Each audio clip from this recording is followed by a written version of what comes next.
have more money out of them. But there should be a good balance, and at the end of the day, we just can't be underfinanced if we want to be successful on the world stage. This is the time to be. If you would pick one of the own resources that were already proposed? Well, I think we have quite a lot of leverages if we talk about taxation for gambling, for example, or for different substances like alcohol and tobacco. So these are one of the things that. The war in Iran really changed the discussion on MFF, for example, for agriculture, because they are now really under pressure? Well, it really added some angle to the discussion because, of course, many more countries are now speaking about the security of food production. And we also believe in Latvia that this is definitely not the time when we can cut the resources for that. Because this is one of the conflicts which can possibly bring devastating effect on the world food market. And we need to have safe space here in Europe for our agriculture workers to actually be able to produce probably even more than before, because someone needs to be a safe haven, and why not Europe? Allow me one more question. Please. On Ukraine. Yes. Is it clever to push for Ukraine as an associated member? What about the other in the waiting room? That is, so first of all, that is a great proposal from Chancellor Merz. We need to definitely discuss the details and hear from the Chancellor actually what is underneath that. Well, we have several countries in the pipeline who are ready to start accession talks or who are ready to actually become a member of the European Union soon. Not only Ukraine, but Ukraine is among them. Of course, there should be probably more pressure towards starting talks with Ukraine, because this is what has been in our pipeline for a while. But we definitely can't forget about those countries who are ready. Latvian position remains unchanged. Accession and accession talks and enlargement should be always merit-based and values-based. When they have same values, when the countries are doing their homeworks, we are open, and it doesn't matter if it is Ukraine or any other country. Everyone who is ready is welcome. But of course, we need to send signal to the country who is devastated by the war, and we should take that into consideration. So, thank you very much, and have a nice day. Yes.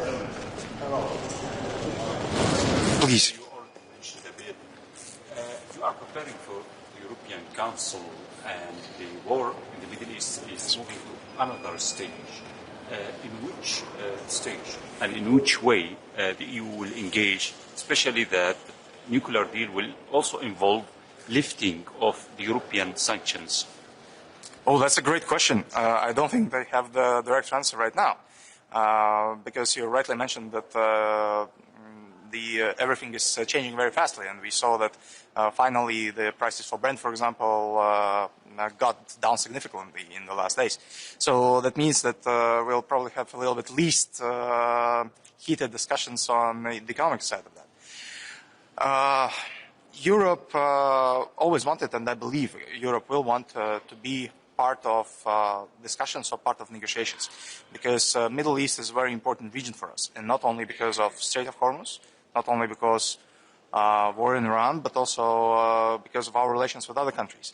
We need to have this region safe, both militarily and economically. So we want to be on the table. This is first thing. I think it's too early to discuss about possible new sanctions, because the situation is really changing very fast, not only on negotiation side, but also on our understanding about the possible nuclear threat and how big it is. So too early to speak about that. But we want to be engaged, want to be on the table. The region is very important for us. About another table, you want also to be on the table concerning Ukraine. Yes. Yes. And the European Council started to hear discussions about appointing or nominating EU negotiator. Do you think we are there? In which conditions the EU will engage in dialogue with Russia? I think we're not there yet, but the first and main condition should be that Russia should be ready to actually talk. They are not. They are not ready to engage in the meaningful peace talks.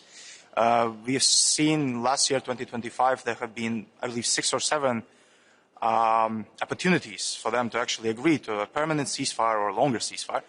They rejected every one of them. Ukraine was ready, Europe was ready, USA was ready, not Russia. So this is the main precondition. While they are not really ready to talk about peace, peace talks are really harsh. But of course, we should be on the table. It's not only our need.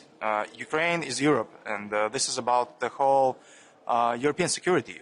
Baltic states, my country, and also Poland and Finland are seeing drones flying over our territories almost every day.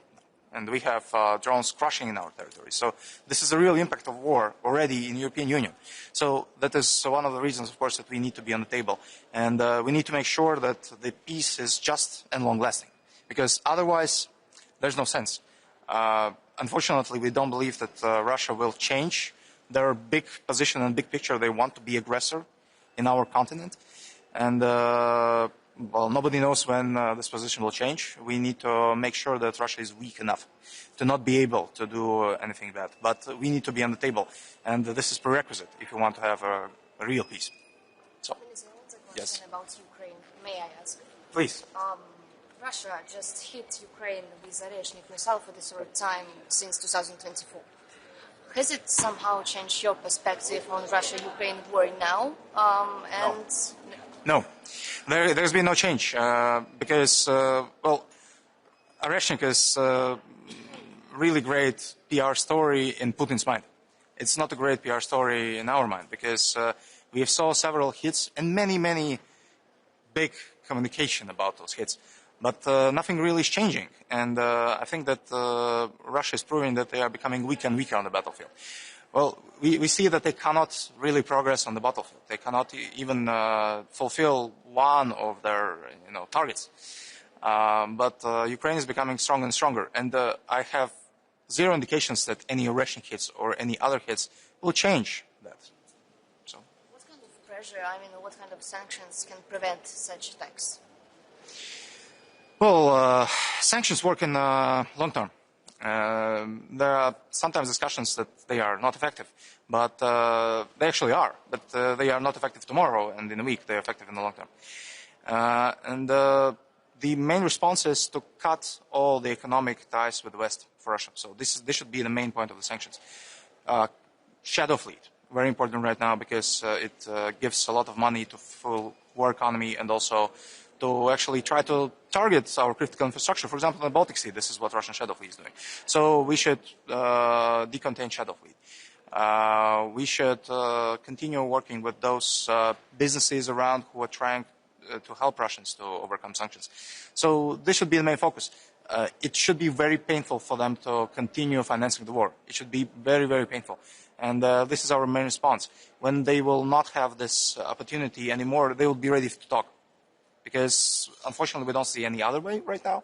But economic pressure is the key. And if we are successful in that, and not only Europe and actually countries around, including USA, including UK, which is why today's discussion about UK is very important, because we need them on the table. They're a strong and big economy. So if we are altogether good on that, so this would be hopefully the starting of real negotiations about the peace. Okay, thank you, and have a nice day, you too.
Good morning. Today we are talking about the affordability and availability of fertilizers in EU. The Commission Fertilizer Action Plan was published last week, and we need short-term but also long-term solutions to this European challenge. We need to make sure that EU wouldn't be so dependent on fertilizers coming outside of the EU, and there we need to strengthen both our conventional but also recycled fertilizers production. And it's very important to lift barriers, for example, from the recycled fertilizers.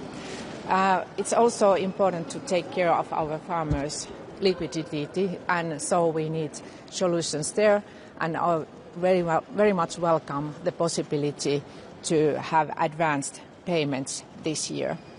The second issue on our agenda is several AOBs, and I would like to mention especially the Forest Plus countries AOB, which is about the sustainable forest management, and we need to make sure that these solutions are made on the country-based, and also that in the mid-term review the Commission would hear the voice of Member States. We would like to have these solutions made on the Member State level and across Member States level. And then we have also Czech Republic AOB. It's about the fish-eating predators, and especially I would like to mention the great cormorants, which is causing a lot of problems in the Baltic Sea, for example. And especially when we are negotiating about the fishing quotas, these cormorants are eating a lot of fish, and so I hope that we would find solutions there. The best solution would be the annex removal in the bird directive, so that the great cormorants would be in the annex 2 in the bird directive. So these are the issues on our agenda today. Thank you. Minister, you mentioned barriers for the recycling of fertilizers. What barriers are those, and is the Commission taking care of it in the plan, or is it not mentioned at all? Well, I hope so, because the one barrier is that manure is actually classified as a waste, and we should understand that it's very important ingredients so that we can make recycled fertilizers in the future. And this is actually an issue which belongs to the ENVI DG, and I hope that we would have a good cooperation with ENVI in this and find solutions. So the classification of manure, it's not waste, it's valuable resource. Is this a real crisis for the agricultural sector in Europe now? It's going to be very disturbing at the moment, because in some countries the availability of fertilizer is now crucial. In some countries it's more about the price of fertilizers. And so we need to find solutions soon. And I'm worried that this is not only a challenge in EU, but this might be globally kind of risk for some kind of food crisis. And so we need to find solutions very soon in this situation. At the end, it's the consumers who will pay the price for this crisis. What can be done to protect them? What should be done more than what is in the action plan of the Commission?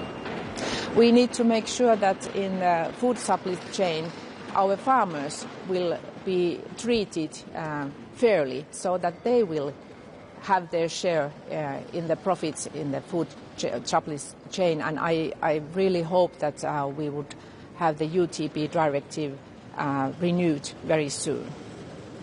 Thank you. On the FAO, there are three European candidates fighting to be a European candidate.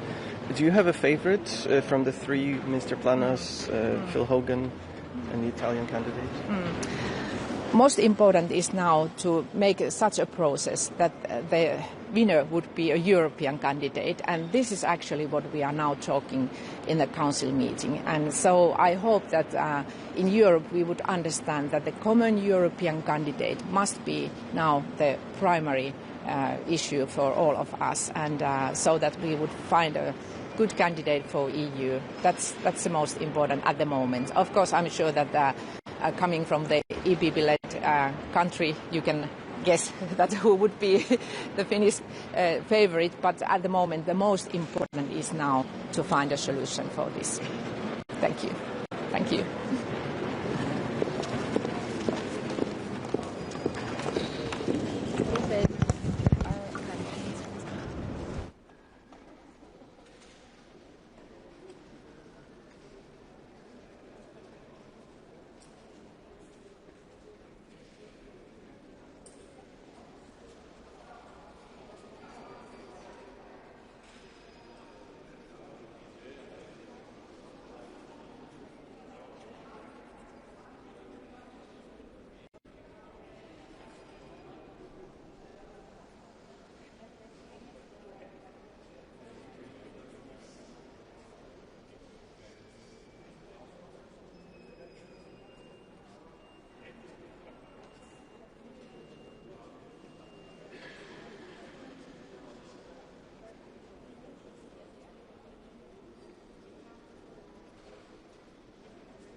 Coming here as head of delegation.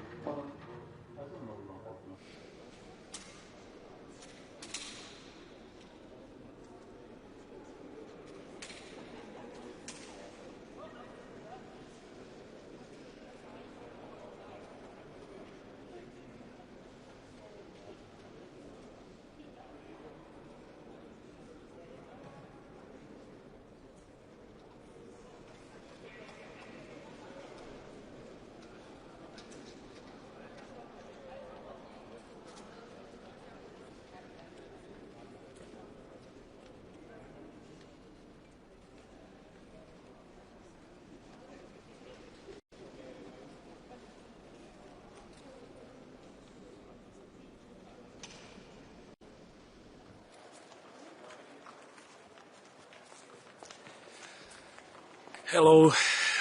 Danas na Agrifish vijeću ministara ovdje u Briselu ćemo raspravljati o nizu važnih tema vezanih uz poljoprivredu, uz ribarstvo, a najvažnija od njih je svakako za naše poljoprivrednike gnojivo, cijene i dostupnost gnojiva našim poljoprivrednicima. Rast cijena gnojiva svakako utječe na značajan rast svih kompletnih troškova, na stabilnost poljoprivrednih gospodarstava, ali i svakako na konačnici cijene hrane na našim policama u dućanima. Komisija je u proteklom tjednu predstavila akcijski plan za gnojiva, akcijski plan koji će po prvi puta se sada raspravljati na ministarskoj razini, na Agrifish vijeću ministara. Hrvatska podržava jedan sveobuhvatni pristup, kriznu, interventnu, hitnu mjeru za sve naše poljoprivrednike, ali isto tako Hrvatska podržava jedan dugoročni okvir za rješavanje problema stabilizacije kompletnog tržišta i jedno dugoročno rješavanje stabilnosti poljoprivrednog sektora na razini Europske unije. Svi naši poljoprivrednici ne smiju biti prepušteni sami sebi kada se suočavaju s enormnim povećanjem troškova proizvodnje, s enormnim povećanjem cijena, a i globalnim poremećajem tržišta. Također Hrvatska podržava sva rješenja usmjerena prema održivom gospodarenju, prije svega kontroliranjem tržišta i svih troškova. Tu prije svega mislimo na učinkovito bolje gospodarenjem bioplinom, biometanom, biomasom i kao takva Hrvatska, možemo reći slobodno, prednjači. Strategiju biogospodarstva do 2030. godine smo donijeli na vladi, predstavit ćemo je uskoro, nadam se, i u Saboru, a ono što je jednako važno, hrvatski pravilnik o gnojidbenim proizvodima kao nacionalni pravilnik je spreman za donošenje i vjerujem da ćemo tu kroz jedan pravni okvir imati sveobuhvatna, konkretna, održiva rješenja kada je u pitanju biogospodarenje. Također, vrlo važne dvije teme za Hrvatsku su danas na dnevnom redu, a to su zapravo označavanje zemlje porijekla proizvoda. Hrvatska također i ovdje je, rekao bih, jedan korak ispred. Donijeli smo pravilnik o označavanju zemlje porijekla voća i povrća. Vidimo da su ga građani dobro prihvatili. Povratne informacije su odlične iz dva razloga. Građani moraju znati što kupuju kako bi kupovali prije svega za sebe zdravo, lokalno, provjereno, a s druge strane kako bi svjesno odabirali poduprijeti domaću proizvodnju. I druga važna tema se odnosi za naše ribare. Vrlo važna inicijativa Češke koju smo podržali, usmjerena prema održivom upravljanju kormoranima, populacijom velikih kormorana, iz razloga što oni svim našim ribarima i uzgajivačima rade na terenu poprilične i velike štete. Očekujemo konkretna rješenja na razini Europske unije kako bi populacija kormorana radila što manje štete. Evo toliko. Hvala.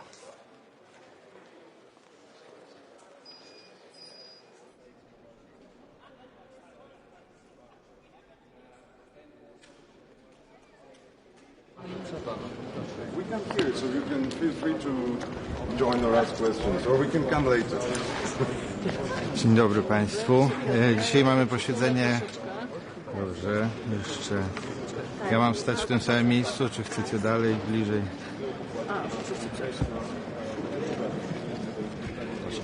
Więc dzień dobry Państwu jeszcze raz. Mamy dzisiaj posiedzenie Rady do Spraw Ogólnych. Jednym z tematów, o którym będziemy dzisiaj dyskutować, są wieloletnie ramy finansowe, czyli unijny budżet na kolejne 7 lat. I bardzo się cieszę, że w gronie Koalicji Przyjaciół Polityki Spójności, to jest takie grono, które Polska zainicjowała, byliśmy w stanie osiągnąć porozumienie co do wspólnego oświadczenia o przyszłości unijnego budżetu. Aż 16 państw podpisało się pod oświadczeniem, które wzywa między innymi do tego, żeby miejsce polityki spójności, miejsce wspólnej polityki rolnej w unijnym budżecie było znaczące. To jest oczywiście bardzo dobry sygnał sygnał jedności ze strony tych państw, ale to też jest dobry sygnał dla nas, dla Polski w trakcie tych negocjacji budżetowych. I dzisiaj na tym chciałbym się skupić, na tym, że prawie 2/3 unijnych państw przedstawia wizję unijnego budżetu dla całej Europy. To nie jest wizja budżetu tylko i wyłącznie dla tych państw, które korzystają ze wspólnej polityki rolnej czy z polityki spójności. W tej deklaracji mówimy też o Europejskim Funduszu Konkurencyjności, jak on powinien wyglądać, mówimy o zasobach własnych unijnego budżetu, czy o pomysłach na wspólne pożyczanie pieniędzy. Więc przedstawiamy propozycję, która uważamy, że jest korzystna dla wszystkich obywateli i obywatelek Europy. To jest najważniejsza kwestia z punktu widzenia dzisiejszego posiedzenia. Będziemy się dzisiaj też zajmować przygotowaniem posiedzenia Rady Europejskiej, gdzie też o tym wieloletnim budżecie unijnym będziemy rozmawiać. Poza tym mam nadzieję ciekawa dyskusja o przyszłości relacji między Unią a Zjednoczonym Królestwem i może na tym zakończę. Czy jakieś pytania? Czy dzisiaj możemy się spodziewać takiego pierwszego starcia płatników netto i grupy przyjaciół spójności? No to starcie jest takie tlące się, to są po prostu negocjacje, to w jakimś sensie nic nowego. Myślę, że dzisiaj w bardzo wyraźny sposób znacząca grupa państw potwierdziła swoje przywiązanie do takiego, a nie innego kształtu budżetu i najpewniej wywoła to reakcję. Natomiast będąc po stronie płatników netto, byłbym dzisiaj zaskoczony, że tak dużo państw zgodziło się na podpisanie tego wspólnego oświadczenia. Czytamy, że należy zwiększyć pulę pieniędzy na politykę spójności i rolnictwo. Skoro zwiększyć te polityki, budżet na te polityki, to skąd zabrać? No, to jest dyskusja, która jest przed nami. Dzisiaj nie mówimy i taki jest duch tego oświadczenia o tym, żeby gdziekolwiek ciąć, gdziekolwiek zabierać, tylko że tutaj mamy polityki, które mają bardzo określoną rolę traktatową, które wzmacniają europejskie bezpieczeństwo, które wzmacniają europejską odporność, które wzmacniają europejską konkurencyjność, a w propozycji budżetu są one relatywnie mniejsze od pozostałych polityk. Więc po prostu wskazujemy na nasze priorytety. No, nie wszystko w tym oświadczeniu, to oświadczenie oczywiście nie antycypuje całości negocjacji, ale jest bardzo mocną pozycją wyjściową. Minister, on MFF, is it looking less and less likely that there'll be a general agreement at council level by the end of the year? Well, we're among the member states hoping for an agreement this year, but I don't think that's the most important issue right now. The quality of the agreement is. So we're hoping for the agreement so that we have enough time for the programming, which is especially important for policies such as the cohesion policy, but the key aspect here is quality. Minister, how do you assess Germany's Council proposal for giving associated membership for Ukraine in EU without voting right? Well, our approach remains the same. Our approach is a merit-based enlargement process, so we're focused on what we have already established as enlargement mechanisms. This needs to be a merit-based approach, and we stand where we stood before. It's in EU's and in Poland's geostrategic interest to see Ukraine in the club. Are you in favor of opening all the clusters for Ukraine, or only the first one, which is fundamentals? Right now, we are talking about opening the first cluster, but if we come to a discussion about opening the next chapters, the next clusters, I don't think, I'm quite sure, we'll not be opposing. Panie ministrze, jeśli można po polsku, bo ta propozycja kanclerza Merza wywołała dosyć mieszane reakcje w unijnych stolicach. Zadowolona chyba najbardziej to jest tylko Komisja Europejska. Jakby pan skomentował? Polska cały czas uważa, że powinniśmy korzystać z mechanizmów, które już istnieją, jeżeli chodzi o politykę rozszerzenia. Jesteśmy przywiązani do procesu tak zwanego opartego na meritum, opartego na zasługach. To jest model, który jest sprawdzony, który już funkcjonuje i który docelowo po spełnieniu wszystkich warunków, po wynegocjowaniu odpowiednich okresów przejściowych ma doprowadzić do pełnego członkostwa. I tutaj stanowisko Polski, pozycja Polski zupełnie się nie zmieniła. Basically, you're not in favor of this proposal, right? Well, our focus is, listen, there are many concepts during the enlargement discussion. Our focus, and we feel this is an offer that we extend to all candidate countries, is that we have a merit-based enlargement process, and our focus should be there. Z Pana rozmów ze swoimi odpowiednikami w ministerstwach państw członkowskich, jaka jest atmosfera? Jaka jest reakcja? W sprawie rozszerzenia i tego listu jeszcze nie mieliśmy takiej pełnej dyskusji, więc nie chcę mówić za inne państwa członkowskie. Oczywiście przyjmowanie większych państw zawsze się wiąże z trudniejszą dyskusją, bo po prostu wpływ na rynek wewnętrzny jest zdecydowanie większy. Natomiast sami wiemy po tym, jak w 2004 roku dołączyliśmy do Unii Europejskiej, że dołączenie dużych rynków do Unii Europejskiej tworzy też duże okazje gospodarcze, więc trzeba na to patrzeć z dwóch stron. Nie mieliśmy dyskusji takiej sprecyzowanej o tej propozycji niemieckiego kanclerza. Are you going to discuss it today? No, I don't think that's the plan to have this discussion today. What about leaders? Are they Sorry? Yes, on this next sanctions package, do you think member states should start considering alumina because of this plant in Ireland which has been shipping alumina to Russia, which potentially then has been finding its way into weapons systems? Frankly speaking, I don't know. I'm not so much into the details when it comes to the sanctions package. Can I ask about political pressure on Russia? Since 2024, Russia hit Ukraine with Oreshnik missile for the third time. Has it somehow changed your perspective on Russia-Ukraine war? Maybe you feel somehow getting used to such attacks? And what about political will to stop this? Well, our position, the position of Poland remains the same. We need to put as much pressure on Russia as possible. And we need to make Ukraine as strong as possible in this conflict. So this dual-pronged approach is what we're very much in favor. I would also like to remind everyone that the EU has taken a decision with the so-called Repower EU program to get rid of Russian parts of Russian fossil fuels, which is a very good sign. This is not only for the continuation of the period where the war is there, but also in the future. So we've already taken some major steps. Obviously, what Russia is doing right now needs to be condemned by all of us, but I think the focus here is really on putting more pressure on Russia and enabling and supporting Ukraine. How do you perceive these actions? I mean, this threatening with Oreshnik nuclear carrier. Well, I'm not surprised that Russia is threatening, Ukraine is threatening diplomats of Western countries. This is nothing new. Putin has been using this tactic to spread fear among us here in Europe, and I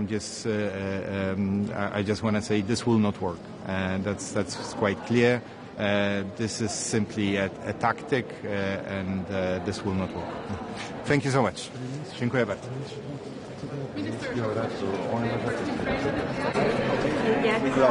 A question on Ukraine and the accession. Do you support Matt's suggestion to make Ukraine an associated member? Our focus, and that's been the Polish position for quite some time, is on the so-called merit-based process. So we already have a process in place that has worked in the past, and we want to focus on that. This is the way to go. I'm not saying we shouldn't have discussions about other possibilities, other mechanisms, but the end goal needs to be the same, and this is our offer to all candidate countries. Russian threats are also reaching European personnel on ground in Kiev. So what does that mean? No, this is absolutely outrageous, but this is in a way nothing new. Putin has used this tactic to spread fear here in Europe, and we should not give in to that. That's quite clear. This tactic will not work. regarding the next MFF now.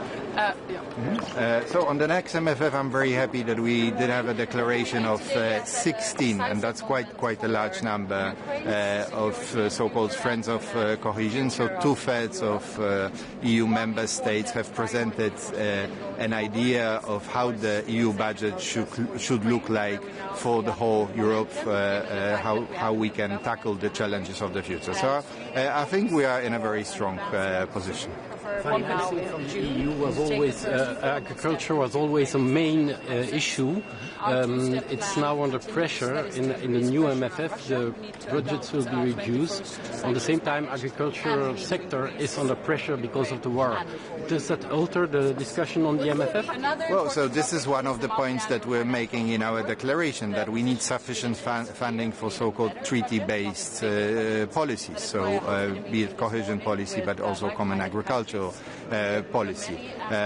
So yes, we do need enough money, and as some would say, the common agricultural policy ensures that we have food security, which, given the whole geopolitical context, is very important. Thank you so much. 8 billion is enough for this. Thank you. Bye-bye. Thank you. Minister, just a quick question, Minister. Thank you.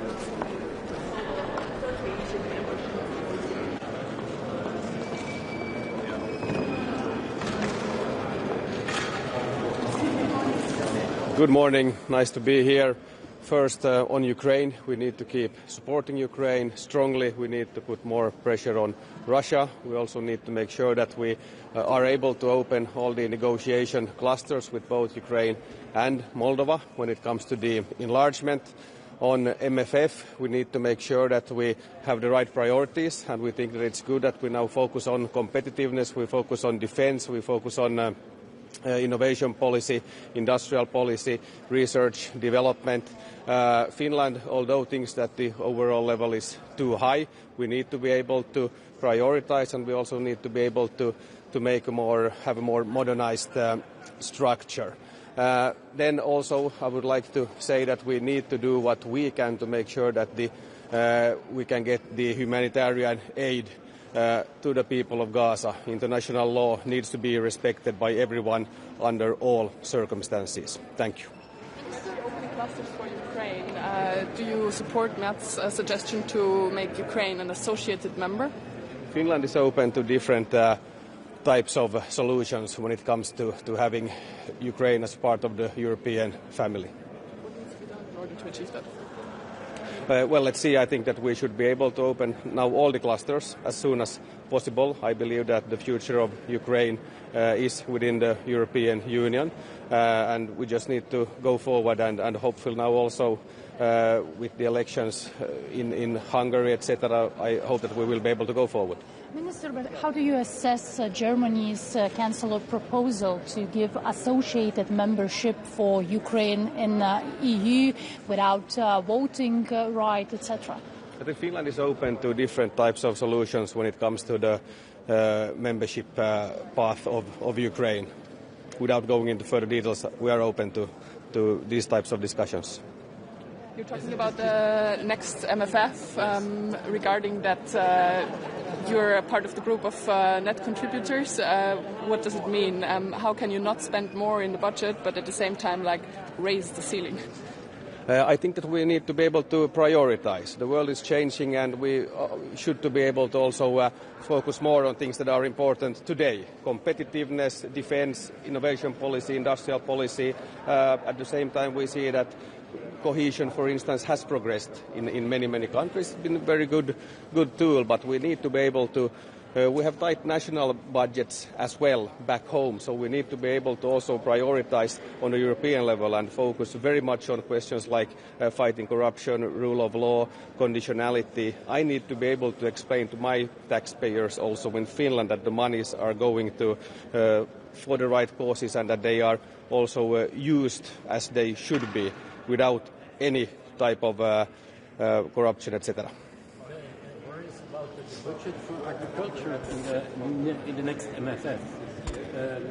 Now agriculture is under pressure because of the war. Does that change the discussion on this issue?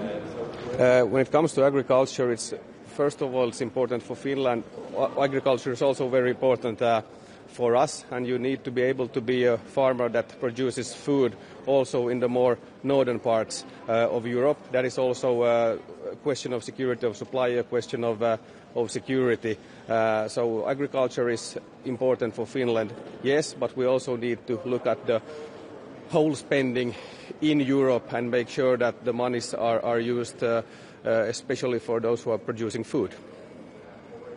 Thanks.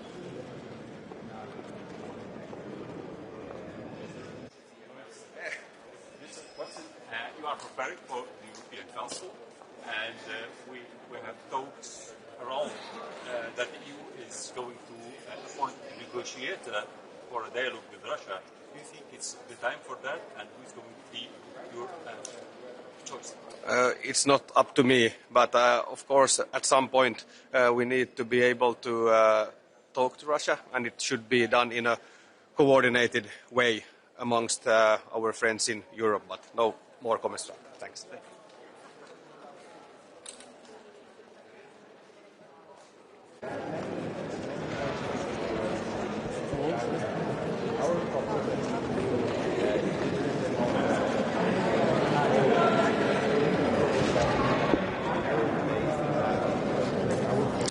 Στο σημερινό Συμβούλιο θα συζητήσουμε σημαντικά θέματα, όπως είναι το θέμα του κόστους παραγωγής με αφορμή βεβαίως την αύξηση της ενέργειας, αλλά ιδιαίτερα των λιπασμάτων, και βεβαίως την εμπορική πολιτική της Ευρωπαϊκής Ένωσης.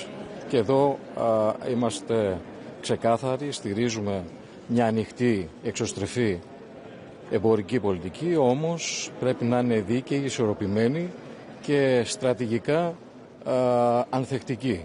Και εδώ πρέπει να προστατεύονται και οι Ευρωπαίοι αγρότες, η παραγωγή, γιατί τηρούν και λειτουργούν με υψηλούς κανόνες παραγωγής όσον αφορά την ασφάλεια των τροφίμων, και δεν πρέπει να αντιμετωπίζουν αθέμητο ανταγωνισμό από προϊόντα κατώτερης ή χαμηλότερων προδιαγραφών. Επίσης, το θέμα των λιπασμάτων πρέπει να κινηθούμε σε 3 επίπεδα, είναι η θέση μας, στη στήριξη, την άμεση στήριξη των παραγωγών, γιατί πραγματικά το κόστος παραγωγής με αφορμή την εκτείναξη των τιμών των λιπασμάτων είναι μεγάλο, και βεβαίως να δούμε ρεαλιστικά τη μετάβαση σε άλλες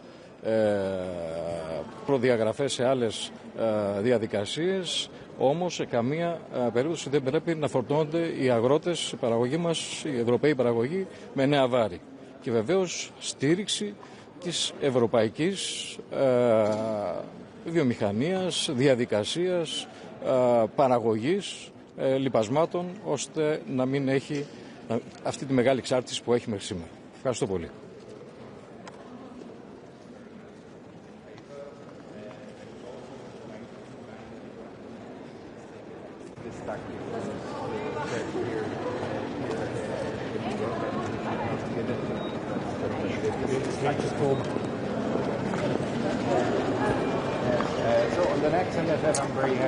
Good morning. We meet today at a decisive moment for Ukraine's security and future, and for the future of Europe. One important priority for Sweden going forward is, of course, the accession process for Ukraine, where we now see a momentum, given the fact that we have a new government in Hungary. And Sweden hopes for an advancement soon, preferably now in June, to take the first formal step in the Ukraine accession process. Our 2-step plan continues. That is to increase pressure on Russia. We need to adopt a 21st sanctions package, and we need to increase support for Ukraine and move forward in the enlargement process. Another important topic is the multi-annual financial framework. The position of Sweden is clear. We need a better budget, not a bigger budget. That is why I hosted a meeting this morning with like-minded countries, and we agree on many aspects of the budget, one being the need for modernization in the budget, and for a stronger rule of law conditionality, and that there is limited room for increased contributions from us as member states. So all in all, many important aspects today that will be discussed and important for the future of Europe. What's your opinion about the letter by Chancellor Merz to the leaders about the so-called associated membership for Ukraine? So for us, it's important to move forward in the formal negotiation process with Ukraine. Ukraine has done impressive reform work. They are ready to open the first cluster, but we would also say all clusters in the negotiations. That is what we are working for. I hope that this can be done already in June. When it comes to the German proposal, all proposals that can lead us in a more in a direction towards pushing for Ukrainian membership is good, but it can never be a substitute for a formal membership. But we have gradual integration today. That is something we are supportive of. But the German proposal, more in detail, we will have to analyze, but it can never be a substitute for the real membership, and that is what we are working for. Jag tycker att alla idéer som kan driva diskussionen framåt om Ukrainas medlemskapsprocess är en viktig del i diskussionen. Men från svensk sida så är vi tydliga med att det kan aldrig handla om att vara en ersättning för ett riktigt medlemskap. Och det är ju vår första prioritering. Och nu ser ju vi ett nytt momentum givet den nya ungerska regeringen på plats. Vi hoppas att vi skulle kunna öppna den formella förhandlingen med Ukraina redan i juni. Det är någonting vi stödjer och arbetar för. Men jag tar inte ut någonting i förskott, utan det bygger ju såklart på att den ungerska regeringen också ger sitt stöd till detta. Men det finns ett helt nytt momentum nu i Ukrainas medlemskapsprocess. Och vi har ju länge stöttat från svensk sida att vi går vidare med den här processen, därför att Ukraina hör hemma i den europeiska familjen. De har gjort ett imponerande reformarbete och förtjänar att gå vidare i processen. Skulle associerat medlemskap innebära delar av inre marknaden? Eller vad skulle det kunna innebära? Skulle det innebära deltagande i kommissionen utan rösträtt och rådet utan rösträtt? Vad skulle det kunna innebära? Ja, alltså det tyska förslaget beskriver ju vissa delar hur tyskarna ser framför sig att den här modellen skulle kunna fungera. Vi får ju analysera det här närmare. Idén om gradvis integration är ju inte ny, det vill säga att ett kandidatland successivt kan få del av olika delar av EUs olika program. Det finns ju redan idag. Det är ju någonting vi tycker är positivt för att man ska se framsteg i sin process. Men just det tyska förslaget, det får vi analysera närmare. Och för oss är vi tydliga, som sagt, med att det kan aldrig handla om antingen eller. Det här är inte en ersättning för ett riktigt medlemskap, utan det är ju vårt främsta fokus är ju att Ukraina ska röra sig framåt i de formella förhandlingarna. Och den processen har ju stått still alldeles för länge på grund av Ungerns veto. Nu ser vi ju nya möjligheter förhoppningsvis, med en helt ny attityd från den ungerska regeringens sida. Man släppte igenom det tidigare sanktionspaketet, 90 miljarders lånet till Ukraina, och nu hoppas vi att vi kan nå framgång också kring medlemskapsprocessen. Och vi vet ju att det finns en helt annan dialog och relation nu mellan Ungern och Ukraina som vi hoppas att vi kan bygga vidare på och förhoppningsvis kunna öppna anslutningsförhandlingarna redan i juni. Men igen, jag tar inte ut någonting i förskott, men det vore väldigt bra om vi kunde ta det steget. Betyder det någonting för Sverige? Mer än politiskt betyder utvidgningen väldigt mycket, men ekonomiskt för Sverige och svenska företag betyder det egentligen någonting? Har det något? Hur stora är de marknaderna och så vidare? Nej, men jag skulle säga att vår inre marknad i Europa, att vi har 450 miljoner konsumenter, det är ju en av våra absolut främsta styrkor. Det är därför vi också trycker på hela tiden för att fördjupa den inre marknaden. Kan vi dessutom få den att växa med fler länder som ansluter sig till vår inre marknad och vår ekonomi, så bygger ju det Europa starkare. Det skapar möjligheter för våra företag att exportera sina produkter, sina tjänster. Så i grund och botten bygger det oss starkare som ekonomier, ser jag, med utvidgningen.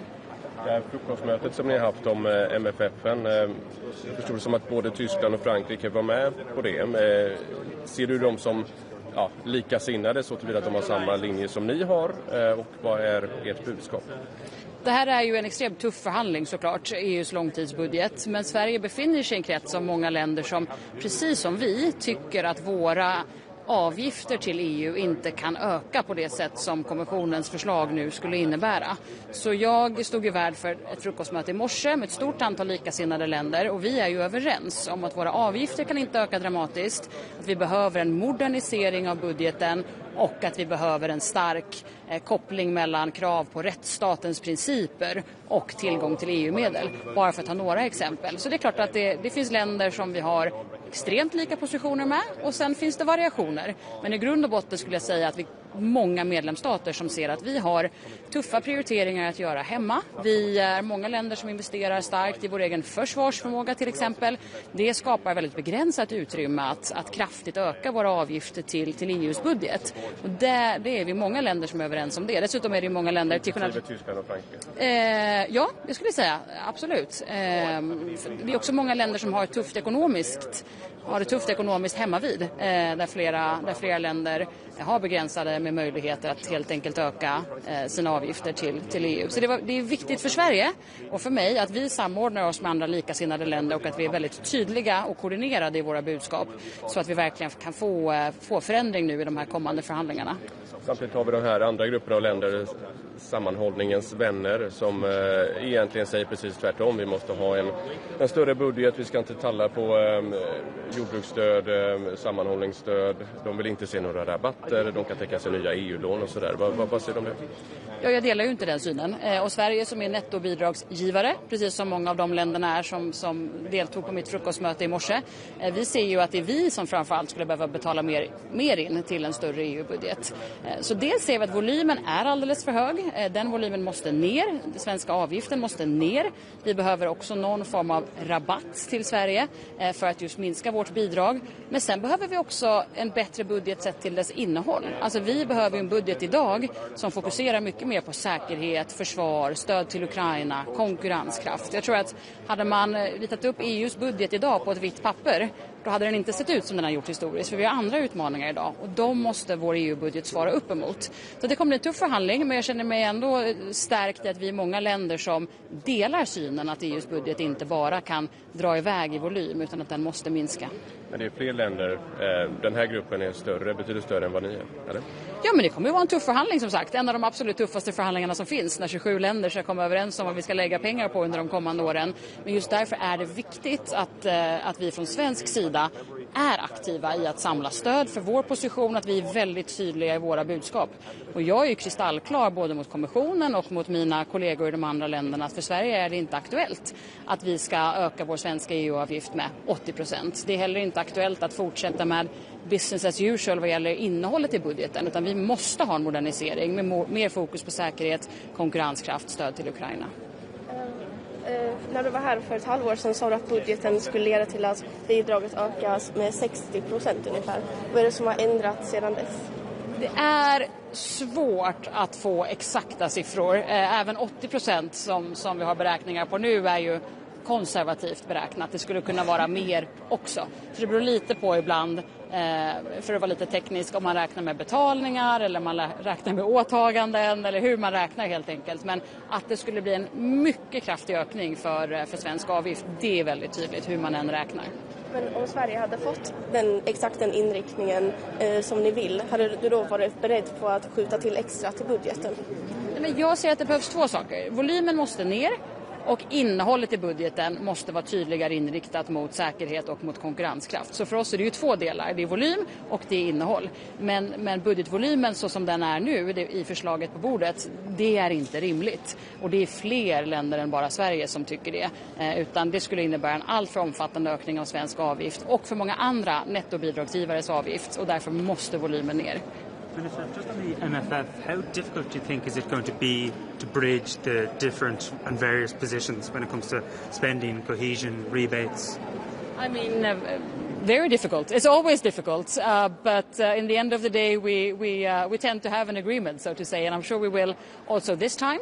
But we will see how long the negotiations will take. I mean, some want to push the timetable quite a lot.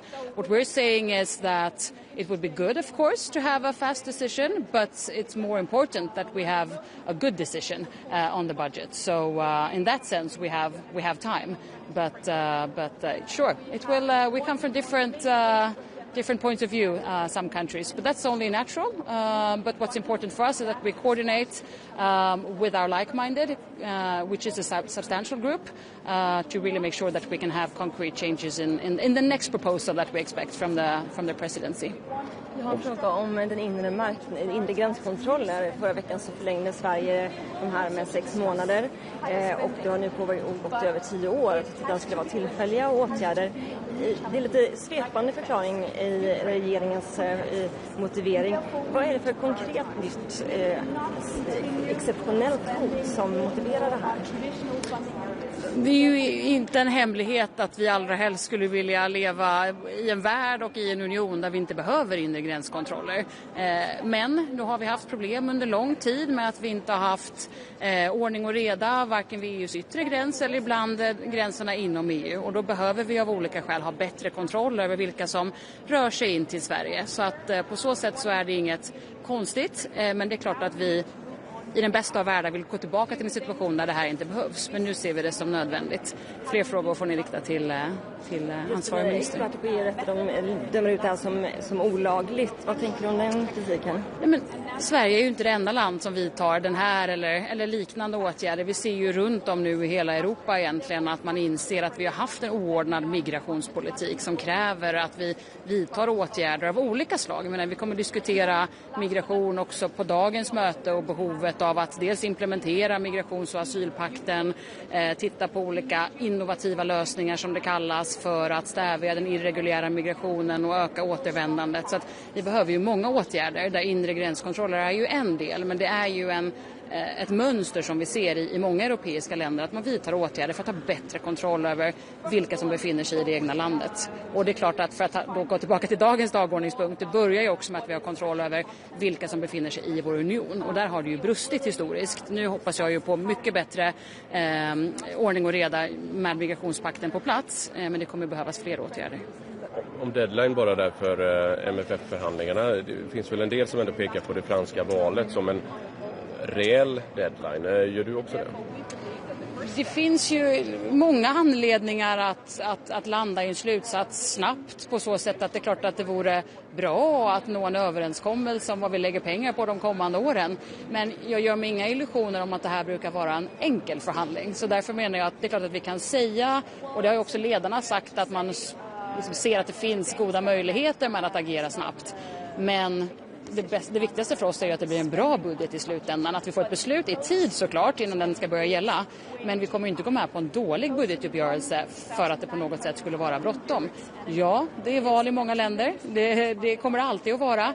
Men det ensamt kan ju inte vara ett skäl för att forcera en förhandling. Utan först och främst måste vi nå ett bra resultat i förhandlingarna.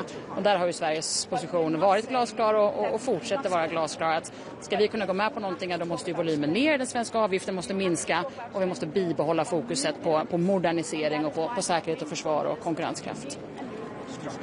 Vad gäller, det fokuserar ju på Ukraina då, att de ska ha det här associerade. Ni ser inte någon oro vad det ska innebära för de andra länderna, som till exempel Balkan, som ju har gått igenom den här processen som vanligt och tuggar på och hoppas bli medlemmar någon gång inom kort. Att de blir så att säga frånkörda av något land som ska komma in där mittemellan. Men från svensk sida, vi stödjer ju både Ukraina, vi stödjer Moldavien, vi stödjer de länderna på västra Balkan som gör framsteg, vilket många gör, vissa gör det inte. Så vi stödjer ju alla de här länderna. Vi tycker att det ska vara en meritbaserad ansats som det heter, det vill säga när länderna gör riktiga framsteg, då förtjänar man och ska också gå vidare i den formella processen. Sen det är klart att Ukraina är ett speciellt land så tillvida att de befinner sig mitt i brinnande krig och det är en fråga också om europeisk säkerhet. Men i själva processen så stödjer vi att vi gör framsteg med alla de här länderna som själva gör reformarbetet. Det är det kokar ner till.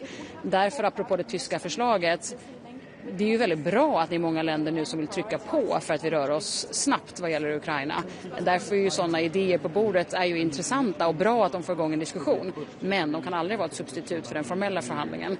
Och där återigen tar jag fasta på att vi kanske, förhoppningsvis, kan se en rörelse från Ungerns sida så att vi faktiskt kan gå vidare i juni. Har ni hört något av ungrarna om det?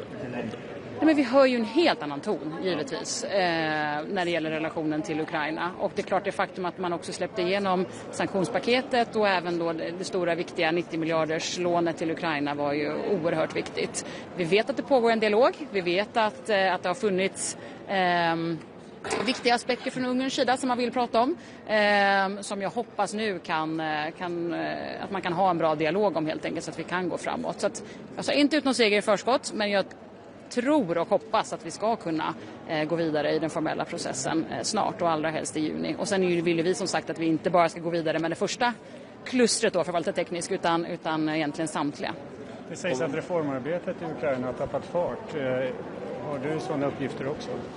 Alltså kommissionen är ju de som gör den formella utvärderingen av Ukrainas reformarbete, och den har ju nu under flera år visat att man gör mycket imponerande reformframsteg, och jag har ju själv både träffat och haft mycket utbyte med flera ukrainska EU-ministrar som har lett det här reformarbetet, och jag vet ju att de är väldigt måna om att göra reformerna som krävs. Sen är det ju tufft arbete att göra naturligtvis. Det är stora reformer, och inte minst att göra det under ett brinnande krig är ju utmanande. Vår uppgift är ju att fortsätta stödja dem, men också sätta tryck på att reformer måste vidtas. Så jag brukar säga till Ukraina och andra kandidatländer att vi är er främsta vän i anslutningsprocessen. Vi är också er främsta kritiker så tillvida att vi ställer krav på att ni också gör reformerna, för det finns inga shortcuts. Vi stödjer ju också Ukraina väldigt konkret i deras reformarbete i flera av de här kapitlerna som man nu behöver göra förändringar i sin lagstiftning kring. Så att det har gjorts mycket arbete, det kan säkert gå upp och ner. Vi behöver fortsätta hålla trycket uppe helt enkelt på att reformerna ska vidtas. Men om man börjar prata om årtal, slår de av på takten då med reformen, tror att de kommer in ändå? Om man börjar säga att börjar prata årtal så behövs inte samma reformarbete. Ja, men Sverige har alltid varit mycket varsamma med att utlova specifika målår, därför att det just handlar om hur snabbt reformarbetet går på hemmaplan i de olika länderna, inklusive Ukraina. Sen säger vi alltid att om länder har en ambitiös tidsplan så stödjer vi ju deras ambition om att ha en snabb tidsplan. Men sen så kokar det ju ner till huruvida de verkligen gör reformerna som krävs. De här samtalen som pågår med Ungern, Peter Modjor ska väl hit till Bryssel senare i veckan, och då handlar det ju om att de vill få loss de frysta medlen för Ungern, men man väntar sig också prata om Ukraina och medlemskap när man träffas här. Alltså du ser inte någon risk i att man åtminstone utåt får bilden av att de här sakerna hör ihop, det vill säga vi ger Ungern pengar och sen så säger de ja till Ukraina? Men det är ju två viktiga processer som var och en är viktig. Dels är det ju såklart viktigt att sätta tryck på Ungern, att vidta det reformarbete som jag tror att man vill vidta i och för sig, men att också sätta tryck på att det är de förväntningarna vi har för att man ska kunna ta del av de medel som nu är frysta. Alltså Sverige har ju varit en av de mest starka påhejarna för att frysa medel till Ungern för att man inte har levt upp till rättsstatens principer. Så att det är bra att en sån dialog förs. Det är bra att Ungern redovisar vilket arbete man tänker vidta på rättsstatsområdet. Vi kommer också få en dragning idag under övriga frågor från hur man på Ungerns sida tänker sig arbetet framåt. Så det är en viktig process, men den ska inte blandas ihop såklart med den processen om Ukrainas medlemskapsansökan, utan den ska ju, oberoende av vad som sker med de ungerska medlen, så ska ju den gå framåt därför att Ukraina har meriterna, Ukraina har gjort jobbet. Att Ungern har blockerat den här processen under så lång tid är ju direkt anstötligt, men nu hör vi en helt annan ton. Men du ser inte en risk då att de här frågorna faktiskt blandas ihop? För det är väl så var det ju förra gången när Orbán fick loss 10 miljarder euro precis före ett toppmöte, och sen på toppmötet så sa han ja då till att ge stöd till Ukraina. Jag förutsätter att kommissionen som ju gör bedömningen om att avfrysa en del medel i så fall gör det utifrån en korrekt bedömning om att Ungern vidtar de reformer som krävs. Vi har också lärt oss lite från det polska exemplet tidigare att det inte alltid är så himla enkelt, även om man vill från regeringens sida i det berörda landet. Så att jag förväntar mig att kommissionen gör en gedigen bedömning utifrån vad Ungern faktiskt vidtar för åtgärder. Tack. Stort tack!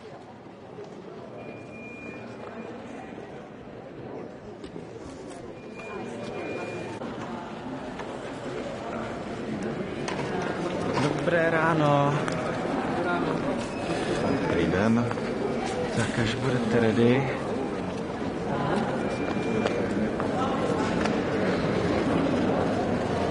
Asi začneme. Tak to. Pan ministr začne? Ano, můžete? Kamera ready? Ano. Jo, tak. Dobrý den, tak já jsem dneska přijel na Radu Agrifish řešit otázku mrazů, které postihly Českou republiku. Již v předchozích týdnech jsem oslovil pana komisaře Hansena, popsal mu škody, které vlastně Česká republika v rámci tady té vlny mrazové utrpěla. U nás to de facto kopíruje situaci v roce 2024 a my vlastně budeme žádat o využití Evropské krizové rezervy na krytí aspoň části těchto škod.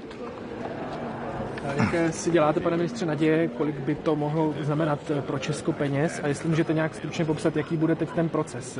Předpokládám, že Evropská komise musí tu naši žádost nějak posoudit s ohledem na ty dopady, na ty škody, které my tam budeme reportovat. Tak ten dopad, říkám, my jsme vyčíslili asi na 1,5 miliardy korun. Je to obdobná situace jako v roce 2024 a doufáme, že uspějeme procentuálně alespoň stejně jako v tom minulém období. To znamená, že jsme dostali zhruba na pokrytí 1/4 plus minus těch škod, které byly způsobeny mrazy.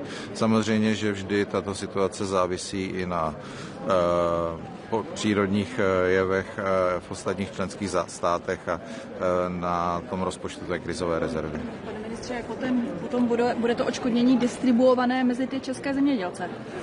Úplně stejným systémem. Ten systém je v České republice zaveden, vyvinut, takže teď se hlásí škody přes Státní zemědělský intervenční fond. Jsou tam určité parametry pro posouzení té škody a zvýhodnění samozřejmě těch, kteří byli pojištěni. Pane ministře, jaký bude ten formální proces? My teda musíme formálně požádat Evropskou komisi, pak tam jsou nějaké lhůty, nebo co se bude dít dál? Ano, já předpokládám, že nás s tím seznámí buď tuto radu, nebo příští pan komisař, až vlastně si vyhodnotí všechny ty žádosti. Já očekávám, že ten proces bude trvat několik měsíců a k tomu odškodnění, pokud k němu dojde, přes tyto prostředky dojde buď na konci tohoto roku, nebo v příštím roce. Možná ještě taková obecnější otázka. Vlastně proč o to odškodnění žádáme? Dalo by se říct, že mrazy přicházejí každoročně a že to je určitý risk, s kterým zemědělci musí počítat? Je to sice pravda, na druhou stranu k tomuto účelu je ta krizová rezerva vytvořená, takže ji používají všechny státy. My i v rámci těch systémů, které máme a podpor, motivujeme naše pěstitele, v tomto případě pěstitele ovoce, aby se pojišťovali, pokud to jde, a aby vlastně pracovali a investovali i do těch protimrazových opatření, což je samozřejmě podmínkou pro jejich úspěch, protože ta mrazová vlna čas od času přijde. A tam se to tady nejvíc týká ovoce a konkrétně jakých produktů? Tak 80% škod je na jabloních v České republice. A mohla bych se ještě zeptat na jiné téma, a to jsou hnojiva. V současné době konflikt v Hormuzském průlivu. Hodně se hovoří o tom, že tam tudy vlastně se dostávají ven do Evropy, do Asie i hnojiva. Jak moc velký to má dopad na Českou republiku, na české zemědělce? Tak my ty dopady se do evropského zemědělství a českého zemědělství teprve promítnou. Já jsem velice rád, že komise představila ten rámec, jak by řešit otázku hnojiv v evropském zemědělství akčním plánem, který byl zveřejněn 19.5. My se k tomu samozřejmě dneska dostaneme, budeme to projednávat. Já opravdu vítám tu podporu, která je tam směřována na tu prvovýrobu. Na druhou stranu byl bych rád, aby ten plán byl využit a byl spravován nějakým centrálním řešením evropským, aby nedošlo k soutěži vlastně národních rozpočtů, aby jsme se jednotlivé státy nepřetlačovali, kolik vlastně na, dejme tomu, tu tunu průmyslového hnojiva budeme našim zemědělcům vlastně kompenzovat. Ten plán také obsahuje vlastně část, která slouží nebo je ve prospěch podpory evropských producentů hnojiv, a to si myslím, že i z pohledu dlouhodobé udržitelnosti je pro Evropu důležité.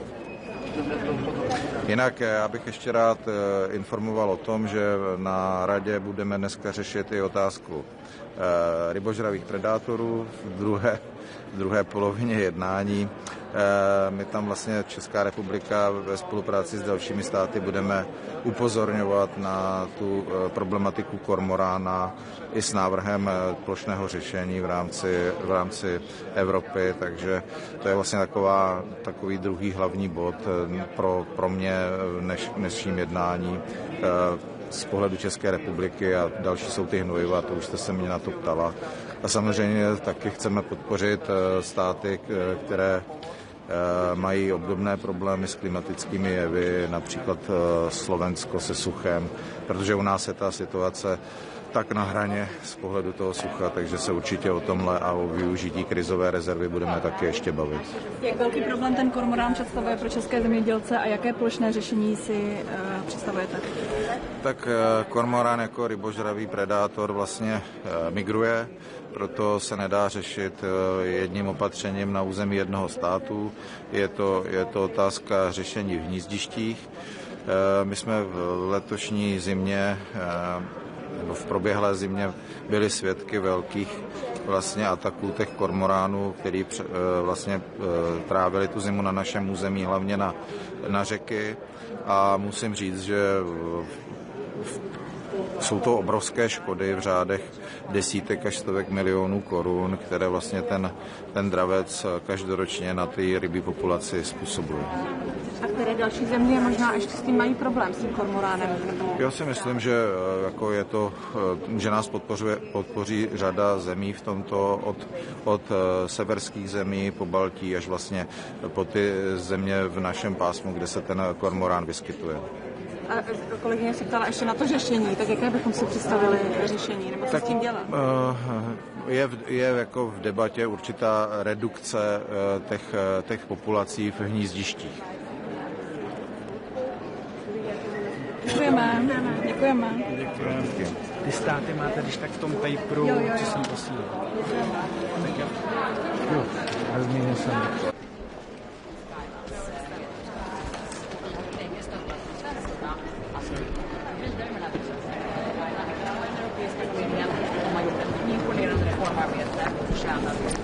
Hi, good morning.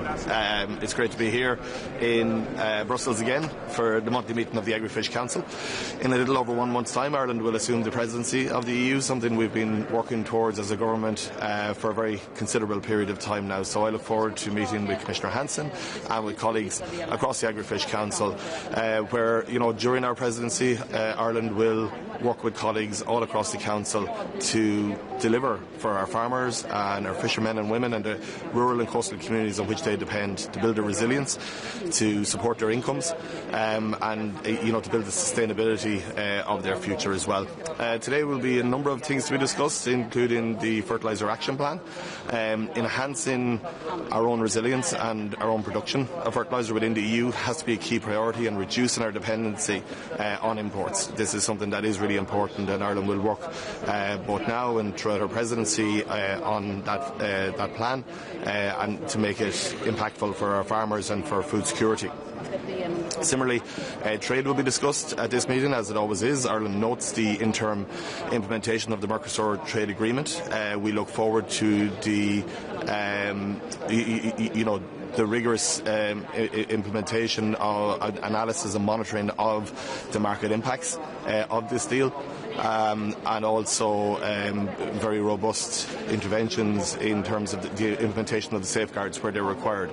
And we would hope and expect that similar monitoring will happen with other EU trade deals, including the EU-Australia trade deal, and the impact of trade deals like the UK is doing with Australia and New Zealand, and that they will be looked at in the whole. As a friend of cohesion when it comes to having a bigger EU budget and a budget that supports agriculture? Yes, and obviously during our presidency, the MFF will be a key part of the negotiations that Ireland will be looking to progress. And from the perspective of the overall CAP budget, I'm acutely aware of the importance that many member states are putting on the area of defence, and I would say at the heart of the common agricultural policy is food security, and it should be discussed in that context of defence and beyond. Building our resilience around food security, the same as energy security, is a key part of that.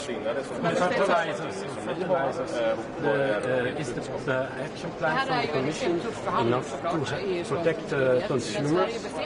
So what we have to do is protect our consumers, protect food security, protect our farmers. This is a very significant input cost for our farmers, and that challenge is there, and I think the fertiliser plan has a lot of detail, but I and my officials are working through, and I look forward to discussing it with colleagues and hearing their perspective on it today too. You mentioned boosting domestic production, but some member states are still calling for a reduction on CBAM for fertilizers. Isn't this working against it?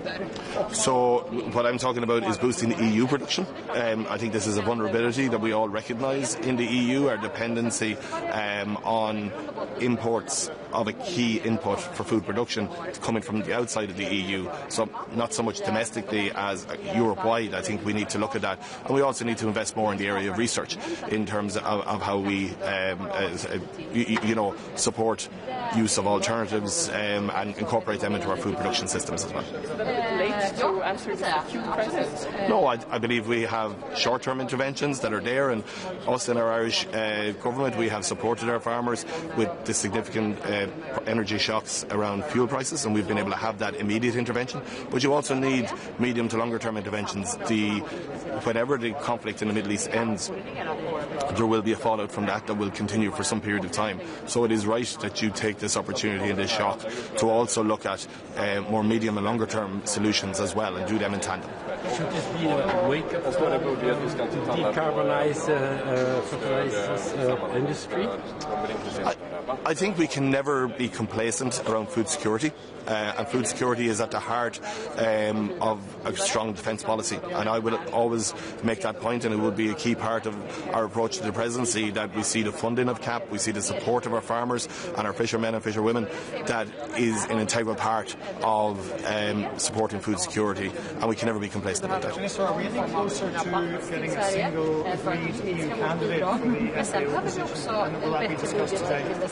I don't believe it's on the agenda today, but Ireland strongly supports the agreed approach that we had on our working lunch in February of the Agri-Fish Council, where all member states agreed that a single candidate was our best opportunity for Europe to secure the position of the Director General of the FAO, something that no European has held for over 50 years. It is something we have a big ambition for in Europe, and Ireland supports the selection of an individual candidate. But there's a deadline looming for that. It doesn't look like either Italy or Spain are prepared to Well, obviously we in Ireland have a strong candidate in Phil Hogan, and Ireland's position has always been really clear.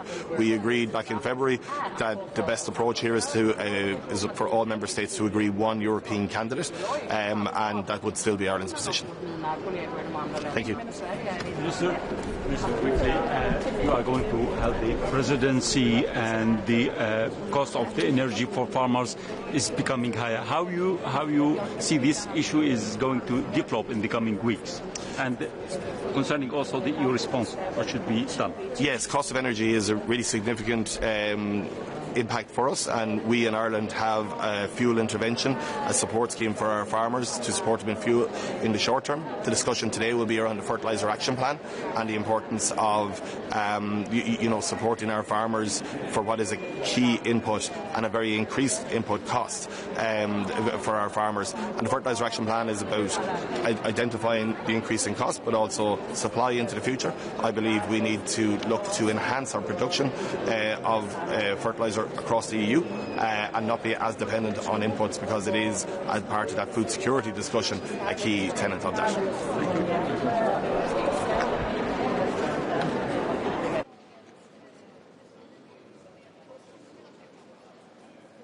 During our presidency, Ireland will work with colleagues all across the council to deliver. Dzień dobry. Możemy? Dzisiejszy Agri-Fish jest poświęcony głównie tematom związanych z nawozami, z rynkiem nawozów, ale też z umowami handlowymi. Po pierwsze, trudna sytuacja na rynku nawozowym spowodowana konfliktem na Bliskim Wschodzie, ale też przepisami, które się zmieniają. No i tu jest potrzebne wsparcie dla rolników, nie tylko w Polsce, ale całej Europie. Też rozmawiamy o sytuacji kryzysowej związanej z warunkami pogodowymi. Tu wiele krajów członkowskich zgłosiło właśnie kwestie przezimowań roślin, ale też przymrozków wiosennych, i to też wiąże się właśnie z rynkiem nawozów, bo te nawozy stosować trzeba, a plon może być niższy jak w latach poprzednich. No i oczywiście umowy handlowe. Wystąpiliśmy do Komisji o to, by przedstawiła całościowy wpływ podejmowanych czy podpisywanych umów handlowych na rynek europejski, w tym w rozbiciu na poszczególne rynki krajowe, ale też produkty wrażliwe, chociażby produkcja cukru i rynek cukru. Te umowy, które zostały zawarte, to jest około 16% całościowej produkcji cukru na rynku europejskim, więcej niż produkuje cukru Polska. Dlaczego Polska chce te zestawienia? No przecież dużo mówiliśmy w Polsce, w Europie na temat umowy pomiędzy Unią Europejską a krajami Mercosur, ale jest wiele umów, które są w tej chwili dyskutowane, które są zawierane i chcemy mieć właśnie policzone, jaki jest wpływ zawieranych umów na nasze rynki. Nie może być tak, że z jednej strony szukamy pieniędzy na wsparcie naszych rolników, naszych przetwórców, a z drugiej strony są swobodnie podpisywane umowy, które niosą wiele zagrożeń dla naszych lokalnych producentów. Jakie zagrożenie niesie podpisana właśnie umowa z Meksykiem? Tutaj są jakieś zastrzeżenia? Sama umowa z Meksykiem raczej nie niesie zagrożeń, bo oni są raczej importerem produktów niż eksporterem na nasze rynki. Natomiast właśnie tak jak powiedziałem, trzeba spojrzeć w ujęciu całościowym na te umowy. Czyli Polska ma obawy, że to nagromadzenie ostatnich umów Mercosur, Indie powoduje, że będzie zagrożenie dla... Tak, jako resort rolnictwa wskazywaliśmy na najważniejsze zagrożenie związane z umową pomiędzy Unią Europejską a krajami Mercosur i dotrzymaliśmy słowa, złożyliśmy skargę. I proszę zauważyć, Polska jako jedyny kraj członkowski taką skargę złożył. Były zapowiedzi między innymi Francji i innych krajów członkowskich, że będą podobne skargi składać, jednak to tylko Polska taką skargę złożyła. Zapytanie w związku z nawozami. Komisja Europejska już zapowiedziała, że zaproponuje wsparcie ze wspólnej polityki rolnej dla rolników. Jakie to będzie wsparcie dla Polaków? Tak, mówimy o rezerwie 200 milionów euro i to są pieniądze, które mają wystarczyć na wszelkie pomocy, czyli i pomoc nawozowa, ale też specjalne, nadzwyczajne wsparcie w związku z występującymi anomaliami pogodowymi, więc ten budżet nie jest jakiś wielki. Natomiast to też Komisja Europejska daje zielone światło, by wykorzystać środki krajowe na pomoc i będziemy to robić. Takie rozwiązanie w najbliższych dniach będę starał się przedstawić. 200 milionów euro, tylko dopytam, to jest dla Polski czy... Nie, dla wszystkich w całej Unii Europejskiej. Tak, to też pokazuje, że tych pieniędzy oczywiście trzeba dużo więcej niż są te możliwości budżetowe. Trwają prace nad tym, żeby móc skorzystać z innych pieniędzy, bo tu mówimy o rezerwie, która jest właśnie przeznaczona na te cele. Na dyrektora generalnego FAO, organizacji FAO. Czy Polska ma już faworyta wśród tej trójki? Nie mamy faworyta, rozmawiamy o tym. Najważniejsze jest, żeby tutaj spośród tych kandydatów wyłonić jednego, bo inaczej możemy przegrać konkurencję spoza Unii Europejskiej. Kandydat może wygrać. Dziękuję bardzo.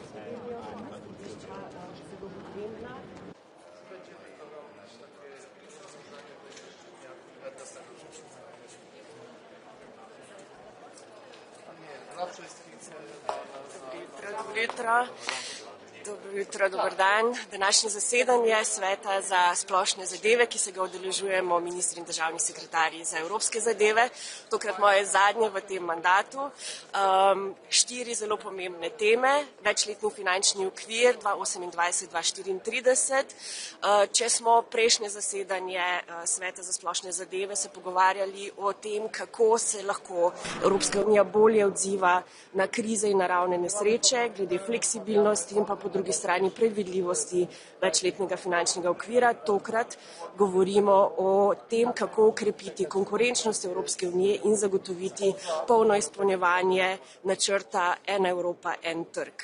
Za Slovenijo so ta stališča zelo pomembna, prizadevamo si za ambiciozen večletni finančni okvir in pa predvsem, ker sta za konkurenčnost Evropske unije zelo pomembni tudi dve tradicionalni oziroma treaty-based politiki, kohezija in skupna kmetijska politika, se seveda zavzemamo, da je ta prvi steber čim večji, čim bolj ambiciozen in s tem tudi nacionalne alokacije. Nasprotujemo predlogu Evropske komisije, da bi znižala dohodke iz naslova carin. Trenutni predlog je iz 25 na 10%. Slovenija temu nasprotuje, ker ocenjujemo, da je za konkurenčnost Evropske unije zelo pomembna tudi dobro delovanje carinskih in davčnih institutov. S tem se seveda zagotovi tudi varnost vnosa dobrin v samo Evropsko unijo. Pod drugo točko bomo razpravljali seveda že naša stalna točka priprave na zasedanje Evropskega sveta, ki bo potekal 18. in 19. junija in se ga bodo udeležili evropski voditelji. Kot že naša stalna točka priprave oziroma v sklopu točke priprave na EUKO, pogovori o Ukrajini, kako še naprej podpirati Ukrajino v nasprotju z agresijo Rusije in mogoče napredek tudi na širitvenem področju, kar se tiče Ukrajine. Seveda tudi situacija na Bližnjem vzhodu, kaj se dogaja z Hormuško ožino, to so te geostrateške in geopolitične teme, ki jih evropski voditelji vedno imajo. Kot prvič pa bodo evropski voditelji v sklopu večletnega finančnega okvira se prvič pogovarjali tudi o dejanskih okvirnih številkah. Danes razpravljamo tudi o partnerstvu med Evropsko unijo in Združenim kraljestvom. Kot veste, bo konec junija vrh EU Združeno kraljestvo.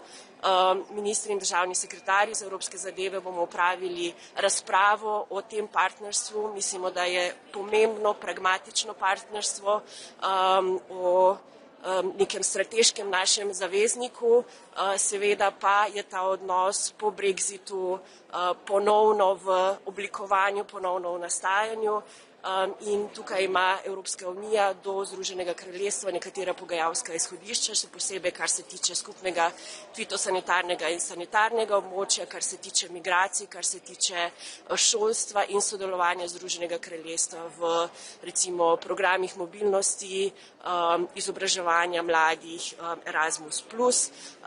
In kot zadnja četrta točka še redna razprava v okviru rule of law oziroma vladavine prava, kjer tokrat obravnavamo 4 države, Francijo, Hrvaško, Latvijo in Italijo. A pričakujete danes določo razpravo, spopad med tako imenovanimi prijatelji kohezije, ste med podpisniki, se pravi Slovenija, med podpisniki pisma in pa frugalci, se pravi skopuhi? Slovenija je skupaj z 16 drugimi, to se pravi 17 držav članic Evropske unije, prijateljic kohezije, je včeraj izdalo skupno stališče, pogajalsko izhodišče, ki smo ga pogajali več mesecev in kot naše skupno pogajalsko izhodišče naslovilo to na predsedstvo in na Evropsko komisijo. Nekaj naših stališč, ki jih je Slovenija sicer že izražala tako na Svetu za splošne zadeve kot v drugih okvirih, mi si prizadevamo res za bolj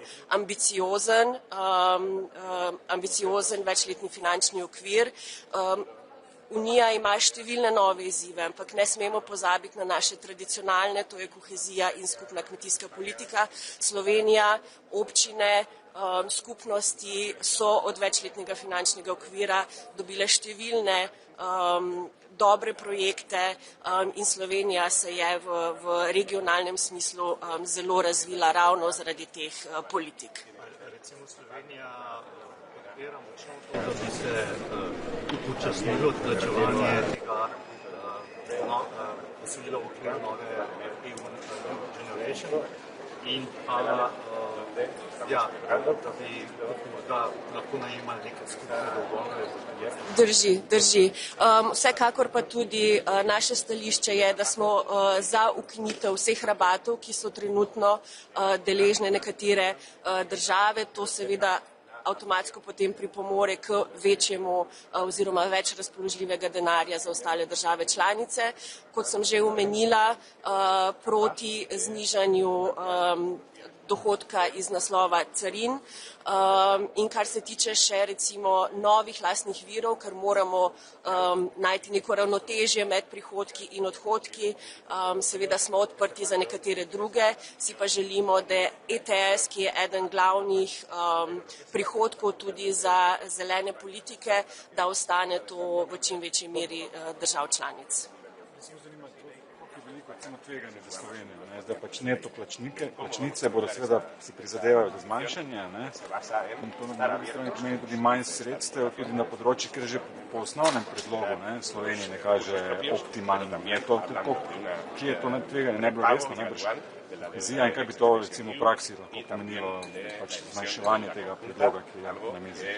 Trenutni predlog Evropske komisije je sicer bolj ambiciozen kot obstoječi 7-letni proračun, vendar seveda v dolgotrajnih pogajanjih, kot sem rekla, prvič bodo evropski voditelji soočeni z dejanskimi številkami in tam na najvišji ravni so seveda razprave drugačne kot precej nas na tehnični ravni, ampak jaz mislim, da močno pogajalsko sodišče 17 držav članic Evropske unije kaže težo argumentov, ki jih ima Slovenija, tudi zato, da ohranimo še posebej prvi steber kohezijo in skupno kmetijsko politiko kot zelo močni ambiciozni politiki. Je seveda možnost, da se bo to zmanjšalo.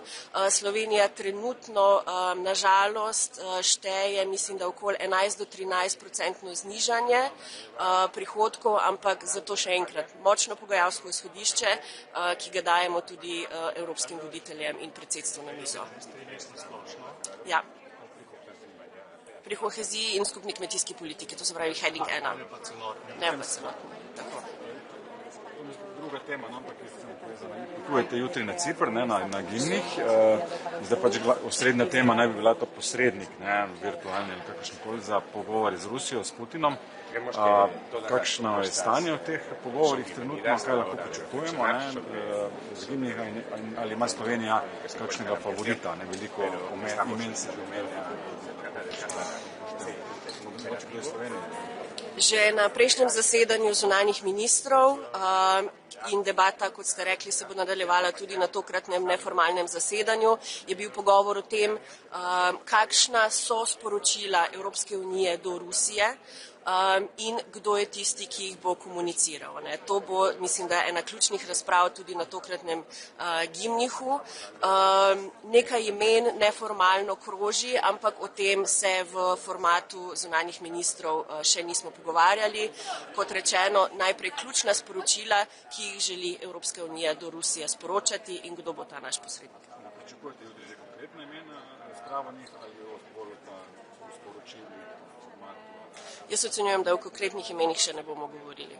Kaj pa vsebinske izhodišča, kaj bi mi zahtevali v bistvu, da na mizo proti Rusiji? Ja, točno to bo razprava, neformalna razprava zunanjih ministrov v sklopu ciprskega predsedovanja. Sporočila Evropske unije se mi zdi do Rusije kot agresorja nad Ukrajino, mislim, da so bila precej jasna in v tem okviru se bodo verjetno tudi nadaljevala. Seveda gre tudi v okviru razprave o novi evropski varnostni arhitekturi, gre o geopolitičnih odnosih med Rusijo, ZDA, Kitajsko. Videli smo na primer obisk predsednika Trumpa na Kitajskem, obisk predsednika Putina na Kitajskem in predvsem Evropska unija si želi boljša naša izhodišča, večjo prisotnost v teh mirovnih pogajanjih. Gre seveda za ključno našo, bi rekla, varnostno območje in Ukrajino čutimo kot del naše evropske družine, zato so sporočila, ki jih bomo dali do Rusije kot agresorke, toliko bolj pomembna.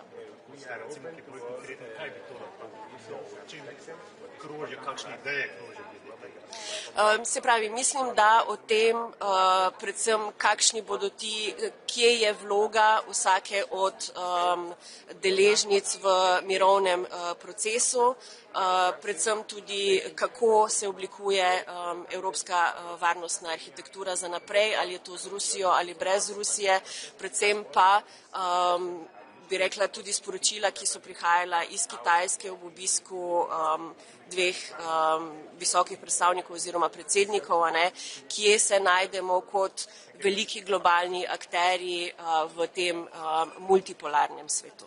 Samo še eno vprašanje pred volitvami v Sloveniji. Ste tukaj omenjali nevarnost pletanja tujega, tako z vzhoda kot zahoda. Zdaj v Sloveniji imamo eno afero, to Black Cube. Me pa zanima, ste tudi ugotovili zdaj že v tem procesu tudi kakšna realizacija kakšnega drugega vpletja. Neki indici so, da je bilo tudi vpletanje ali pa vse načrtovano iz Rusije. Lahko poveste kaj o tem? Ne bi o tem komentirala danes. Hvala lepa. Srečno.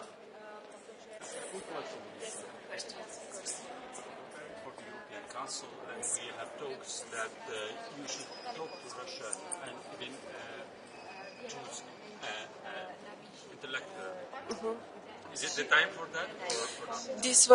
This was already the discussion on the last Foreign Ministers Council. We will continue this debate also at Gimnich on Cyprus. First, it is important that all the member states decide on what are the common messages that we want to pass on to Russia, and who will this person be. The discussions are still ongoing.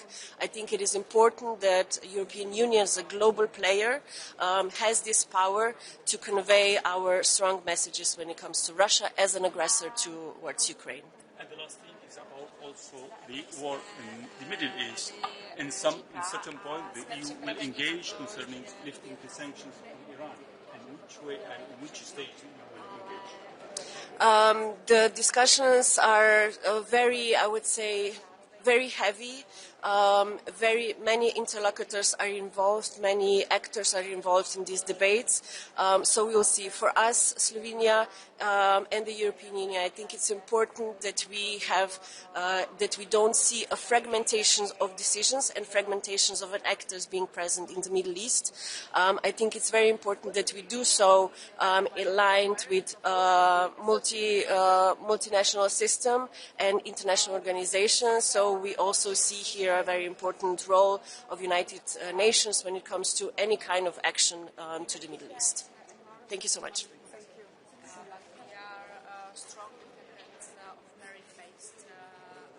Always difficult, but in the end of the day, we tend to have an agreement, so to say, and I'm sure we will also this time. But we will see how long the negotiations will take. Good morning. Good morning.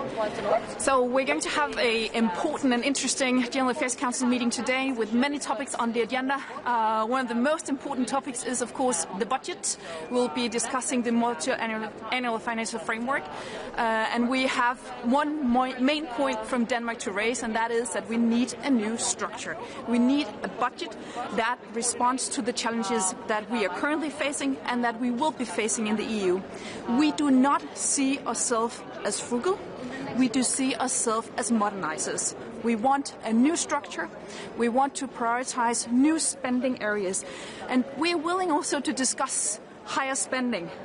But it has to be limited. It has to be on the new challenges like defense, Ukraine, competitiveness, and therefore we need to prioritize. We cannot continue with spending more and more on traditional funding areas, and therefore we need to talk about prioritizing the traditional spending areas so we can have a new budget that is modernized, where we spend more on competitiveness, defense and security and Ukraine. Then we will also be preparing the leaders' meeting, the European Council meeting in June. And here, one important issue is Ukraine. Now we need to move on with enlargement. During the Danish presidency, we succeeded in having a new method in the enlargement procedure where we were front-loading all the technical work. And now Ukraine is ready to move on with enlargement. In fact, we could open all 6 clusters, and therefore we have to put a pressure on that we now move on with enlargement and open all the 6 clusters of negotiation with Ukraine. And then last but not least, we are also going to have an important debate on the EU-UK relationship. In a new geopolitical changing time, it is important for EU and also UK that we build stronger ties, especially on security and defense. Thank you. What's your opinion on the letter by Chancellor Merz to leaders proposing the associate EU membership for Ukraine? First of all, I'm looking forward to find out more about what is the actual content of this letter. We are willing to discuss how we can embrace enlargement procedure even faster within the merit-based approach. Ukraine is delivering, and with the front-loading process, the enlargement procedure has not been on a hold. Actually, on the contrary, and therefore we believe that the first step should be formally to open the negotiation clusters within the traditional framework as we work. On the MFF, Minister, so with the right structure, you're willing to agree to 1.8 billion and also more contributions by member states? Well, it's important to say that the Danish government has not taken a decision on the spending on the budget, but the proposed budget spending is way too high.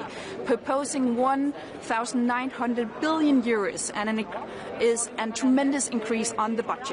And spending 1.36% of the overall income in EU is way too high. But we're not saying that we cannot spend more. But if we have to talk about spending more, we have to talk about spending more on new areas. And that is why my main point is that we need a new structure. We cannot continue with old policies, and therefore we have to prioritize on the heading 1, on cohesion and agriculture funds. We need to spend more on defense, security, Ukraine, competitiveness. Is there enough room is there room in time-wise? Is there room to create a completely new structure, as you suggest?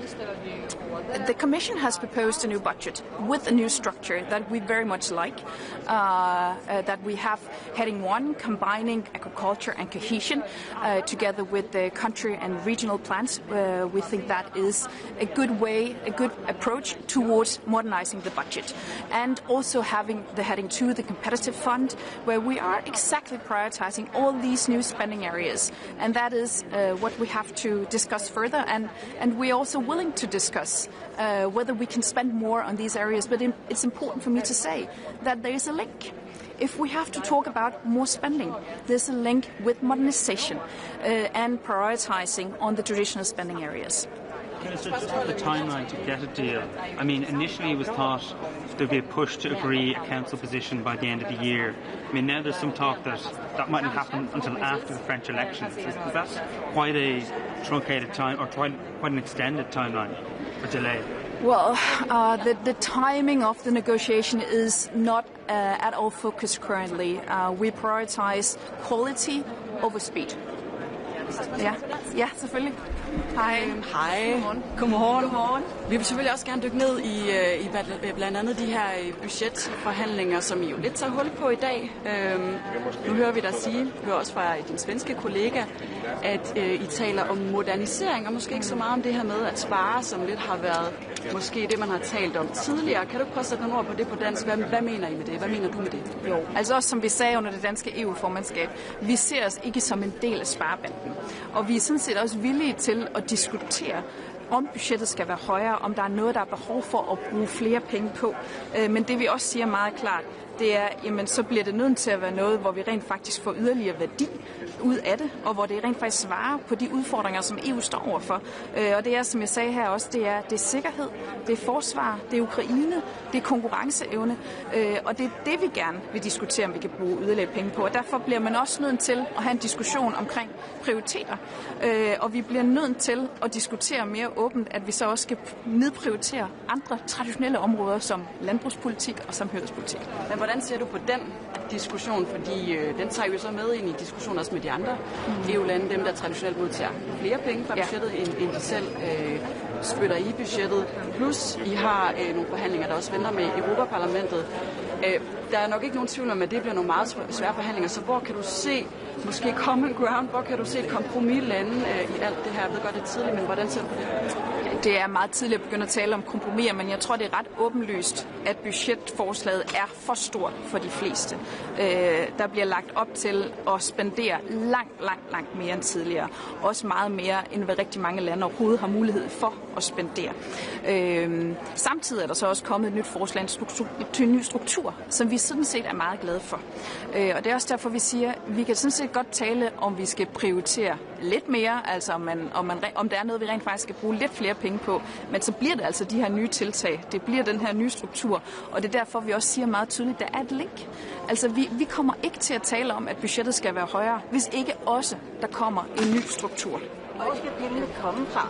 Fordi vi har jo en diskussion nu, hvor der er nogen, der siger, vi har ikke råd til at betale så meget fra vores statsbudgetter. Der er nogen, der siger, at vi skal have nogle nye indtægter selv, og der er dem, der siger, at vi skal lade være med at betale coronalånet af efter den aftale, som vi lavede, da vi lavede den sidste MFF. Hvad siger du? Som vi også hele tiden har sagt, altså så bliver vi jo nødt til at tilbagebetale det lån, der er optaget under corona. Med den rate, som ja, det har vi sagt hele tiden, men det er jo helt rigtigt, som du også siger, der er rigtig mange lande, der har svært ved at betale mere. Og derfor bliver vi nødt til at tale om, hvordan er det så, vi kan finde pengene til det, vi rent faktisk gerne vil.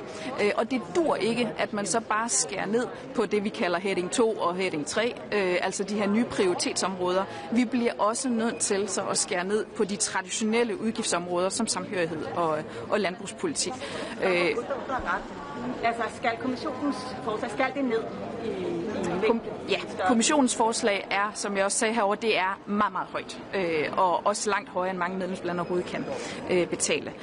Det betyder ikke, at vi nødvendigvis kommer helt ned på, hvad det eksisterende budget er, og vi har sådan set også sagt fra dansk side, at vi er også villige til at tale, om man skal bruge flere penge. Ikke så meget, som kommissionen lægger op til, men vi er sådan set villige til at tale om, vi skal bruge flere penge, og vi ser af den grund heller ikke som frugale, vi er ikke en del af sparebanden. Vi ser os selv som moderniserer. Vi vil gerne have et nyt budget med en ny struktur, for vi er sådan set villige til at tale om man skulle have et højere bidrag til forsvar, sikkerhed, Ukraine og konkurrenceevne. Så diskuterer vi også egne indtægter. Det er meget svært at forestille sig, at der kan komme mange flere indtægter af den vej, fordi til syvende og sidst, så er det jo også fra medlemslandene, de indtægter kommer, men vi er ikke afvisende for at diskutere, om man kan finde lidt ekstra midler her også. Er der nogle af de indtægter, der ligger på bordet, som du kan se Danmark i, altså som ikke kan acceptere, at okay, de ryger i EU-kasserne i stedet for? Jamen altså eksempelvis CBAM kan man jo godt diskutere, men det er måske begrænset, hvor mange ressourcer der kommer fra det. Men så ligger der jo forslag omkring det her core, meget hård virksomhedsbeskatning, som vil hæmme vores konkurrenceevne. Det er vi modstandere af fra dansk side. Er Danmark klar til selv at lægge flere penge i budgettet, hvis det går til det rigtige? Jamen det er det, vi siger, at vi er sådan set villige til også at diskutere højere medlemsbidrag, hvis det går til det rigtige, og hvis vi får en ny struktur, hvor vi rent faktisk også er villige til at prioritere. Og det betyder altså, at man skal prioritere på de traditionelle udgiftsområder som landbrug og samhørighed, for så at finde penge til de områder, hvor vi bliver nødt til at bruge nogle flere penge på, altså konkurrenceevne, forsvar og sikkerhed, de områder, jeg har nævnt. Og hvis det er den præmis, så er vi villige til at diskutere, om der er noget, man kunne bruge flere penge på. Men det er vigtigt fra dansk side at sige, at de her to ting kommer sammen.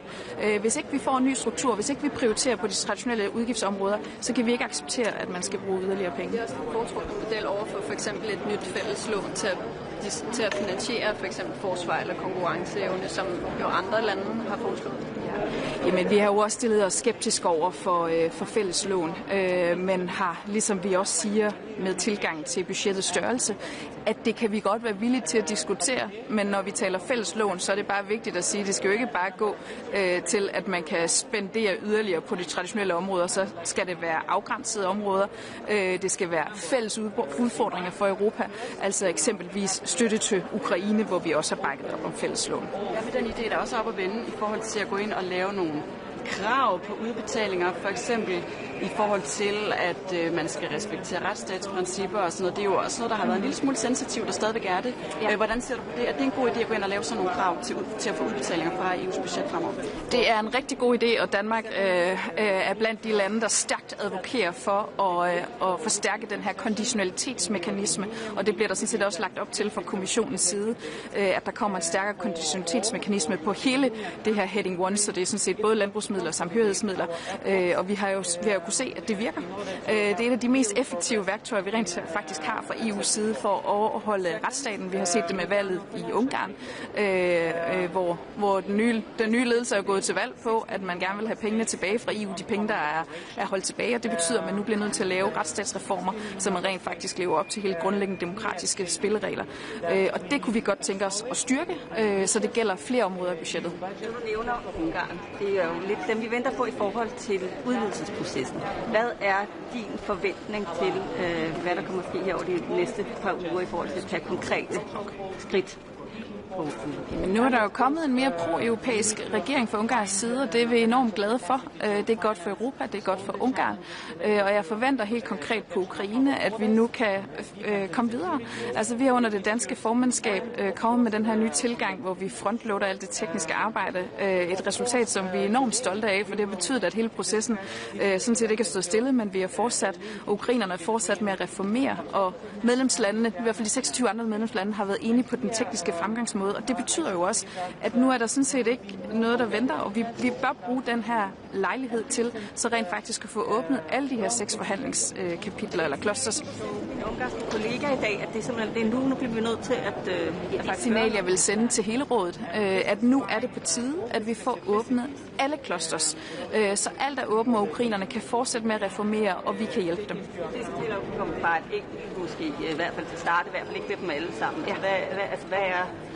Hvorfor siger du dem alle sammen? Jamen, jeg hører også, at der er forventninger om, at vi kan åbne kloster 1 juni måned, men vi bør kunne åbne alle klosters hurtigst muligt, fordi vi har jo lavet den her frontloading-tilgang, hvor vi frontloadede 3 af klosterne under vores formandskab, og KPO'erne er fortsat med de sidste 3.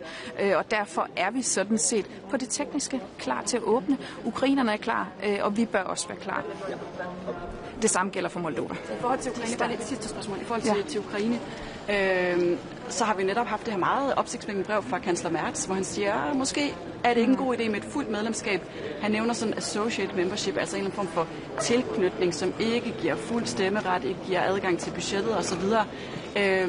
Jo netop fordi man godt kan se, at der er altså lande, som måske ikke går lige så langt som Danmark, som har en lidt mere sådan udstrakt arm i forhold til Ukraine med nu her. Kan du se det for dig? Kan det blive sådan et kompromis medlemskab til at begynde med, eller ser du det som fuldstændig taget bort? Jamen, altså jeg synes først og fremmest, at vi bliver nødt til at fortsætte på det spor, vi allerede har lagt ud. Og det er altså inden for den meritbaserede tilgang, hvor vi åbner clusters efterhånden, som landene er klar til det. Og det er Ukraine, og derfor ser jeg ingen grund til, at vi venter med at åbne de her clusters her. Så kan vi godt diskutere, om vi på en eller anden måde kan accelerere processen, men det bliver nødt til at være inden for den meritbaserede procedure. Og det bliver også nødt til at være med et perspektiv om, at Ukraine bliver fuldt og helt medlem. Det vil være godt for Ukraine, og det vil også være godt for Europa. Så Merz det er en dårlig idé. Nu må vi jo få den udfoldet, hvad den helt præcis indebærer. Om man på en eller anden måde kan speede andre processer op. Altså eksempelvis, som vi gjorde med det danske formandskab med at få Ukraine med i Roam Like at Home, eller den europæiske betalingszone. Altså man kan jo godt lave alle mulige andre tiltag, som rent faktisk får Ukraine stærkere integreret i Europa. Og alt det vil vi selvfølgelig meget gerne kigge på. Men det er vigtigt for os at sige, at Ukraine skal fuldt og helt med i EU, så længe de lever op til den meritbaserede tilgang og laver de reformer, der er nødvendige. Og det gør de altså lige nu. Det er måske, vi ved det jo ikke, de sidste møder som europaminister. Tænker du, der skal være en europaminister også fremover? Jamen det kan meget vel være mit sidste møde som europaminister i denne her omgang. Jeg vil sådan, min egen personlige holdning vil jeg sige, at jeg håber, der kommer en europaminister. Jeg har set det som enormt værdifuldt for den europapolitiske debat, også derhjemme, for at få bredt den ud. Og sådan set også i forhold til at varetage Danmarks interesser i Bruxelles.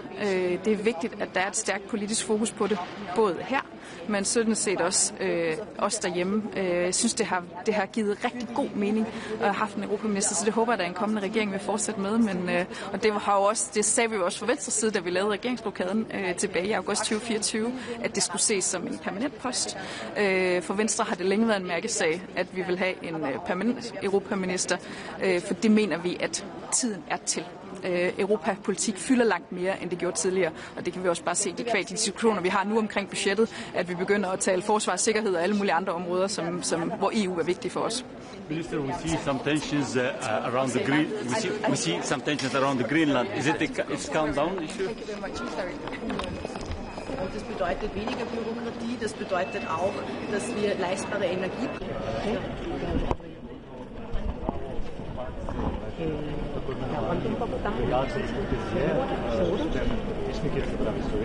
Buenos días. Encantado de veros. Buenos y soleados días en Bruselas. Tenemos una agenda muy intensa hoy en el Consejo de Asuntos Generales, que hemos empezado a las 8:30 de la mañana con un desayuno de los ministros del futuro de Europa.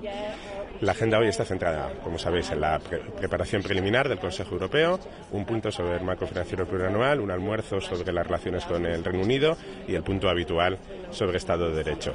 Me detengo particularmente en la preparación preliminar del Consejo Europeo, que va a estar centrado, como siempre, en los temas de política exterior, a los que se referirá el ministro Álvarez cuando asista esta semana al GIPNIC. Está en la agenda también los retos globales del futuro de la Unión Europea, que tienen mucho que ver con el desayuno que hemos tenido esta mañana, en el que la estrategia España 2050, que se presentó durante la presidencia española, sigue siendo una referencia para el resto de Estados miembros y la propia Comisión, haciendo un análisis de la situación en la que nos encontramos, con un desafío al orden internacional basado en normas, el propio proyecto europeo, en el que la Unión Europea, como dice el ministro Álvarez, tiene que ser capaz de avanzar hacia una verdadera soberanía e independencia. También me refiero al otro gran punto del Consejo Europeo, que será el marco financiero plurianual, que va a tener un punto específico en este Consejo de Asuntos Generales, donde estamos celebrando, como habréis visto en prensa, cerramos ayer el grupo de los 16 Estados miembros, amigos de la cohesión. Hemos sido capaces, es un logro particularmente importante y un éxito colectivo, de acordar una declaración muy ambiciosa que refleja la ambición que, desde luego, el presidente del Gobierno y el ministro Álvarez están impulsando en esta materia, para defender un marco financiero plurianual verdaderamente ambicioso, capaz de financiar los bienes públicos europeos, que incluyen, por supuesto, la seguridad y la defensa, pero también la transición triple, verde, digital y social, y, por supuesto, la posibilidad de financiar esos bienes públicos europeos, preservando los intereses y la ambición en política de cohesión o la PAC.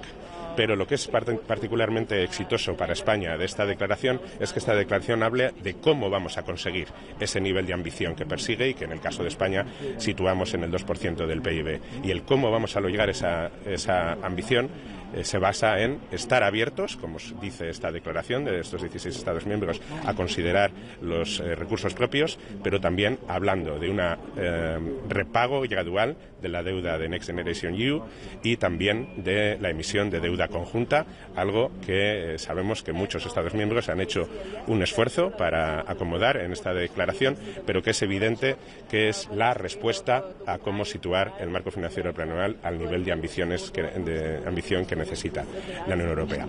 El resto de la agenda del Consejo de Asuntos Generales va a estar centrada en un almuerzo sobre las relaciones con el Reino Unido, en el que España está liderando y acompañando estos esfuerzos por el reset de las relaciones con el Reino Unido, y queremos avanzar en todos los ámbitos de manera muy importante. Alguno de los ejemplos de gran interés español es el tema de la movilidad juvenil, que va a estar encima de la mesa, y finalmente tendremos, como sabéis, el punto habitual de Estado de Derecho, con 4 Estados miembros, que es un ejercicio al que dedicamos especial atención durante la presidencia española. Al final del Consejo de Asuntos Generales, finalmente tendremos una nueva conferencia intergubernamental con Albania, que es un paso importante en el que Albania va a seguir avanzando en su camino europeo y que está muy relacionado con las posiciones ambiciosas que España hace acompañando el proceso de ampliación con todos los candidatos. ¿Cómo ve España las propuestas del canciller alemán de crear un estatus de miembro asociado para Ucrania y de dar un acceso privilegiado a los Balcanes en el mercado interior?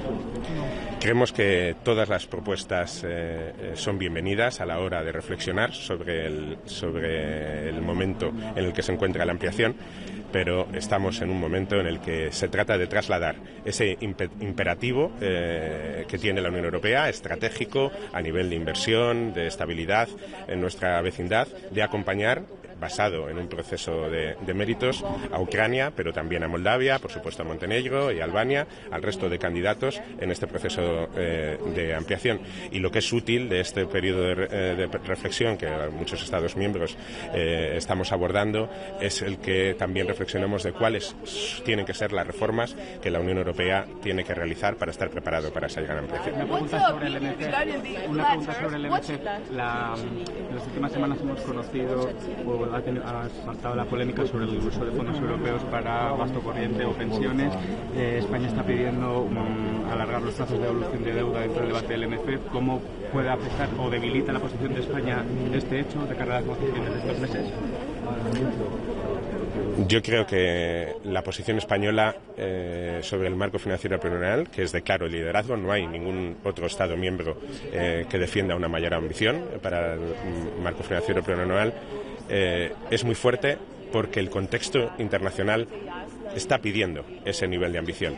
Y es muy sólida y creíble porque al mismo tiempo que reconocemos cuáles son los desafíos, proponemos también las soluciones. Por eso estamos muy satisfechos que hoy, junto a otros 15 Estados miembros, y pronto seremos más, al terminar la presidencia chipriota, nos sentimos muy acompañados en ese diagnóstico de que la deuda conjunta y el repago gradual del Next Generation EU va a jugar un papel para tener más margen para afrontar esa ambición. ¿No afecta entonces la posición española? Para nada. What's your view regarding the letter by Chancellor Merz proposing the associate EU membership with Ukraine? Yeah, I had this question before. I'm happy to reply in English. We are open to all contributions and reflections. What is important for us in this moment is to accompany the strong momentum around enlargement. We strongly support the enlargement process with Ukraine, with Moldova. It's a merit-based process. We are advancing. We have taken commitments with both candidates, but also with Albania, with Montenegro, and all the others. We want to accompany this process, and all these reflections are useful also to think internally on how the EU needs to be reformed, including by expanding QMV decisions to be prepared for the enlargement. Thank you very much and have a nice day.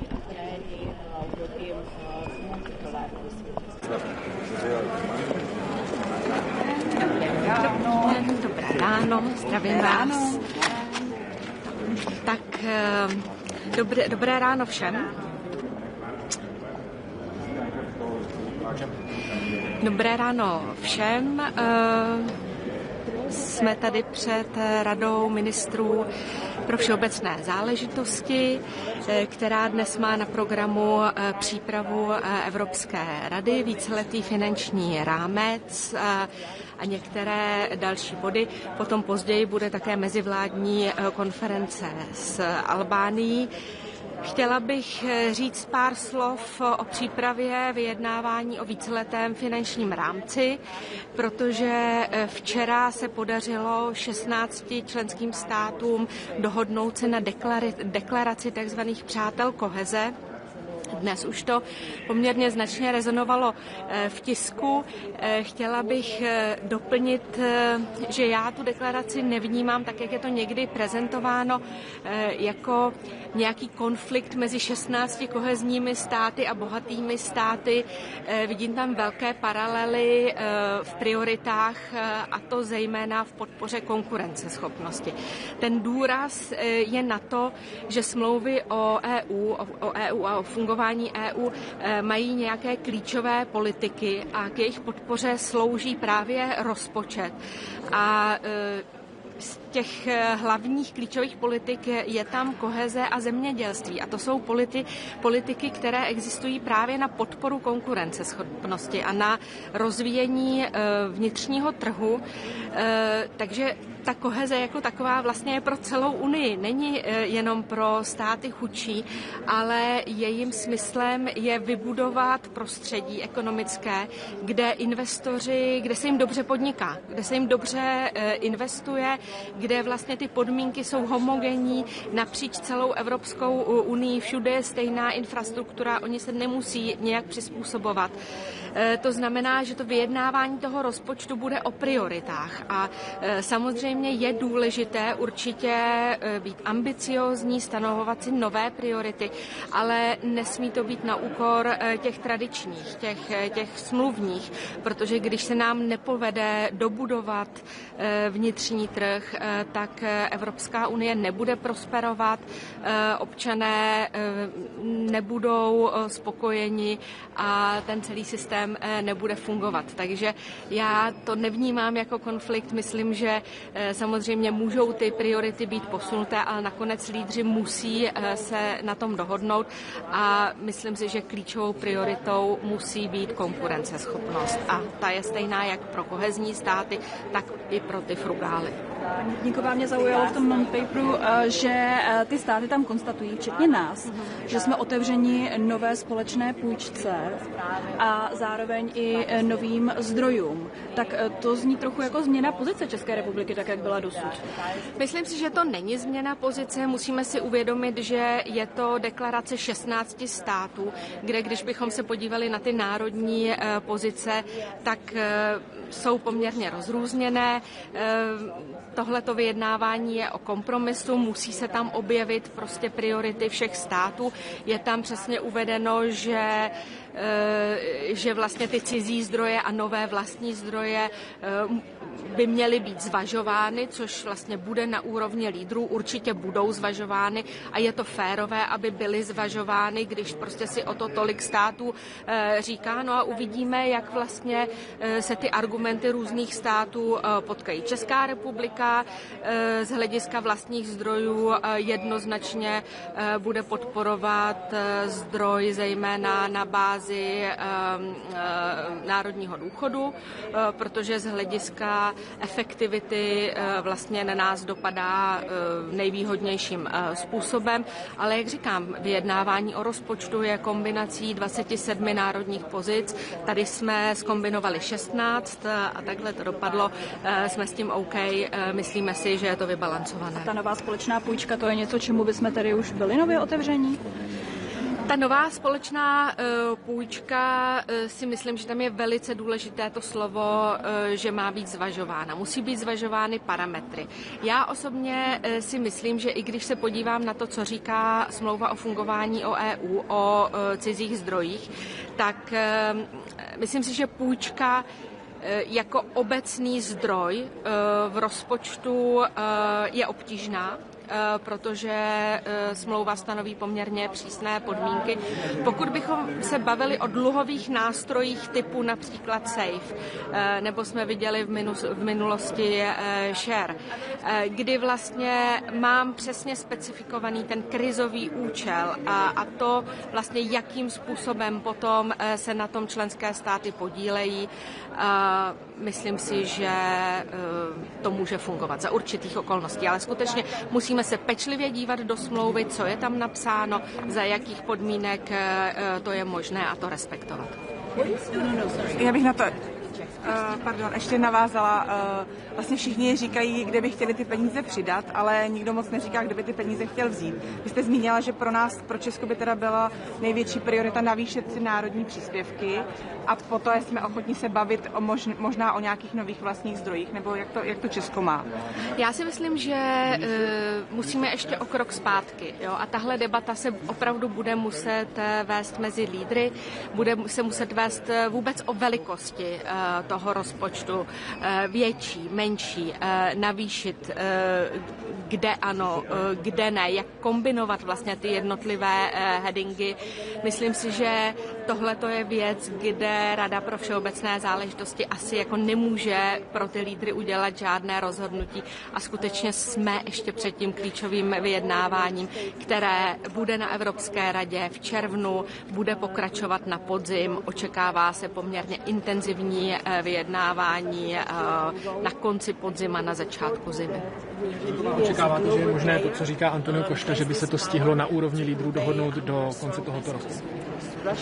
Já rozumím tomu, proč to předseda Evropské rady říká a jsme připraveni na to, že to vyjednávání bude intenzivní a že proto udělají všechno, ale rovnou říkám, že si myslím, že to bude velmi obtížné. Bude to velmi obtížné, ale zároveň rozumím tomu, že pokud se to nepodaří, nebo pokud by se to nepodařilo do konce roku, tak potom to vyjednávání vlastně na jaře a v létě z důvodu politického systému voleb v řadě států může být ještě obtížnější. What did you do on the letter by Chancellor Merz proposing the associate EU membership for Ukraine? This is a pretty new question. We generally we believe that enlargement must continue, but we are strong defenders of merit-based enlargement. We believe that there are certain procedures that should be respected, and at some stage leaders should discuss actually how this should be fulfilled.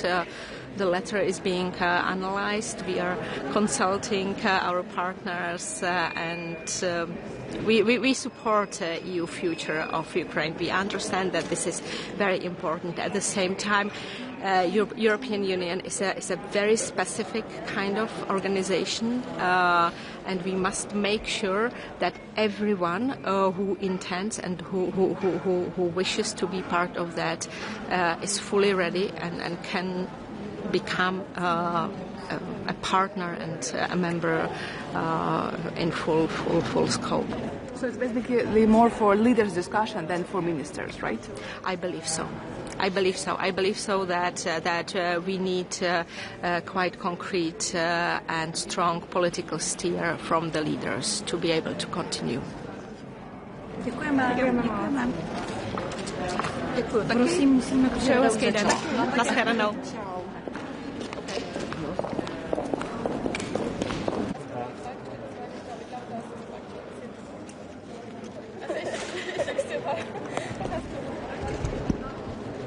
Good morning for everyone. Today we'll continue our preparations for European Council meeting, and in June our leaders will exchange of views and give us policy directions on a number of issues. First, on negotiations on multi-annual financial framework, competitiveness, fighting illegal migration, and defense and security. But today we will be discussing a number of issues related to, for example, Ukraine, and I would like to make a number of remarks. First, we have to open all 6 negotiation clusters as soon as possible. Ukraine is ready. European Commission has issued positive opinion, so we have to formalize everything that we have done so far in the informal accession talks with Ukraine. Secondly, we need to set the date for Ukraine's accession in the European Union. We do believe that 2030 is a good date for all, for European Union and for Ukraine. It would consolidate our efforts in order to have real progress in accession talks. Second, multi-annual financial framework. Just yesterday, 16 new member states agreed on common declaration, and 16 new member states clearly stated that we need a solid, ambitious EU budget capable to finance all the challenges, capable to finance our treaty-based policies such as common agricultural policy, cohesion policy, and of course we need to find financial capacity to finance all the challenges related to protection of our borders, defense and security issues, and of course competitiveness. Of course, today we will discuss issues related to linkages between competitiveness and multi-annual financial framework. And here I should say that there will be no competitiveness without security. And recent drone incidents in the Baltic states showed the importance of strengthening European Union's eastern flank. This is why all the specificities related to eastern border regions should be taken into account in the strategic European Union's documents and negotiations on the next multi-annual financial framework. Thank you. What will be the biggest challenge for Ukraine after the opening of all of the clusters? Of course, reforms, and we do believe that Ukraine should focus on reforms, on strengthening administrative capacities, on very concrete deliverables, showing the progress, showing the efforts in fighting in all the challenges that Ukraine is facing currently inside public administration.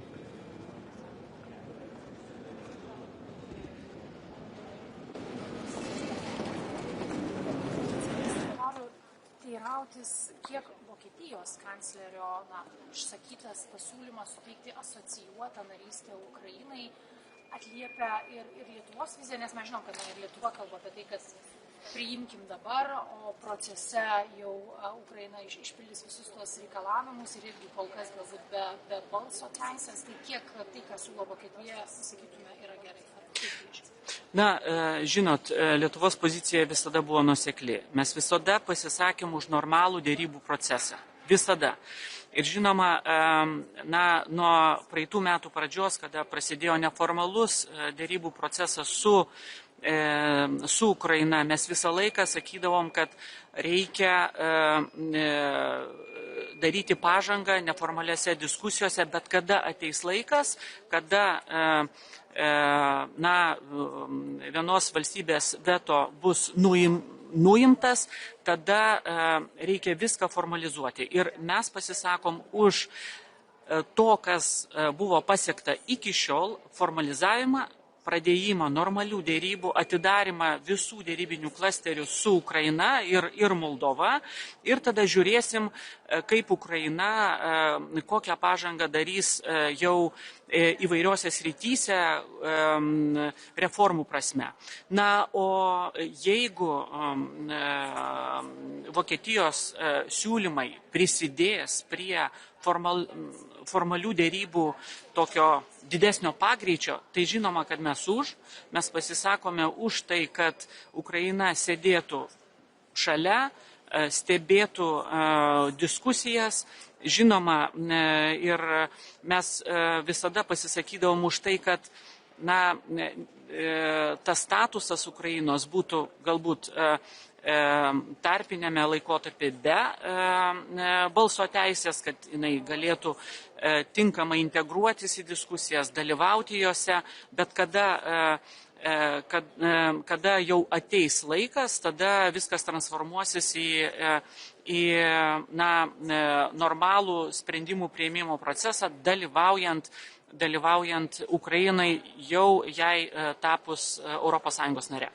Ar nematot rizikos, kad, žinot, yra posakis, nieko nėra pastoviau už laikiną, tai kad nenutiktų taip, jog jeigu tą dalinę narystę suteikiame, Ukraina sėdi prie stalo, tai atsirastų balsų, kur sakytų, kam čia skubinti, padaryti ją tikrąją narę, ji jau dabar yra ir tai galbūt dar pavėlintų. Na, tikrai mes laikomės požiūrio, kad turėtume vengti tokios situacijos dirbtinio laiko užtęsimo, jeigu Ukraina pasirodytų daro reformas, uždarinėja dėrybinius skyrius, įvairiose srityse matysime pažangą ir tikrai tas bus nepriimtina mums ir žinoma su vienmintėm šalimis mes tą kelsim, siekiant, kad Ukraina tikrai būtų vertinama už padarytą pažangą, už padarytas reformas ir atitinkamai tai atsispindėtų dėrybų procese. Jokio uždelsimo, dėrybose su Ukraina tikrai, jokiam uždelsimui su Ukraina mes tikrai nepritarsime. Prašom.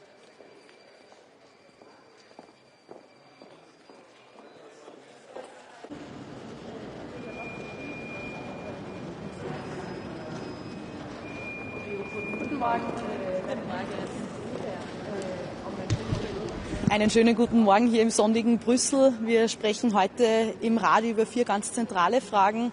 Einerseits selbstverständlich das mehrjährige Budget der Europäischen Union, damit zusammenhängend auch Fragen der Wettbewerbsfähigkeit bis hin zur EU-Erweiterung und damit verbunden auch die Vorschläge, die kursieren, wie man mit der Ukraine hier auch weiter umgehen kann. Ich komme gerade direkt von einem Treffen auch der Nettozahler, das wir heute Morgen bereits gehabt haben. Wir sind uns einig darin, dass wir ein starkes Europa wollen und ein starkes Europa kann es auch nur dann geben, wenn wir einen verantwortungsvollen Umgang mit dem Steuergeld der EU-Bürgerinnen und EU-Bürger an den Tag legen. Es geht vielen Nationalstaaten sehr, sehr ähnlich, dass wir auf nationaler Ebene gezwungen sind zum Sparen, dass die Budgets dort konsolidiert werden. Und da kann es nicht sein, dass auf europäischer Ebene so getan wird, als gäbe es keine Grenzen. Das Volumen ist klar zu hoch im angeschlagten mehrjährigen Budget der Europäischen Union. Wir brauchen hier klare Prioritäten. Wir brauchen hier auch mehr Effizienz und vor allem einen Fokus auf die Bereiche, wo wir einen tatsächlichen Mehrwert für die EU, für die Bürgerinnen und Bürger hier auch daraus ziehen können. Das sind insbesondere auch aus österreichischer Perspektive die Bereiche Forschung, Bildung, Erasmus Plus beispielsweise ganz konkret, selbstverständlich die Wettbewerbsfähigkeit, aber auch Wettbewerbsfähigkeit, wenn es um die Landwirtschaft geht und damit verbunden auch den ländlichen Raum, die Regionen in Europa. Wettbewerbsfähigkeit, ein ganz wichtiges Stichwort auch. Wir sollten uns als Europäische Union wieder mehr darauf konzentrieren, den Wettbewerb auch auszubauen, stärker zu werden und diese wirtschaftliche Stärke als größter Binnenmarkt der Welt auch zu einem politischen Gewicht ummünzen.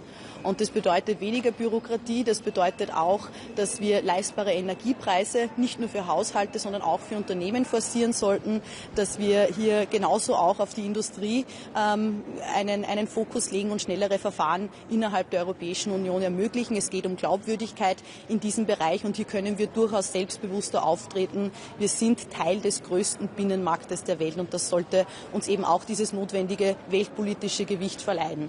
Glaubwürdigkeit, ein letzter Punkt noch. Glaubwürdigkeit steht auch im Zentrum, wenn es um die EU-Erweiterung geht. Es findet heute noch eine Regierungskonferenz mit Albanien statt. Das ist ein großer und wichtiger nächster Schritt in der EU-Erweiterung. Österreich steht ganz klar für einen leistungsbasierten Ansatz hier. Und dieser leistungsbasierte Ansatz, der muss für alle Beitrittskandidaten gelten, auch für die Ukraine.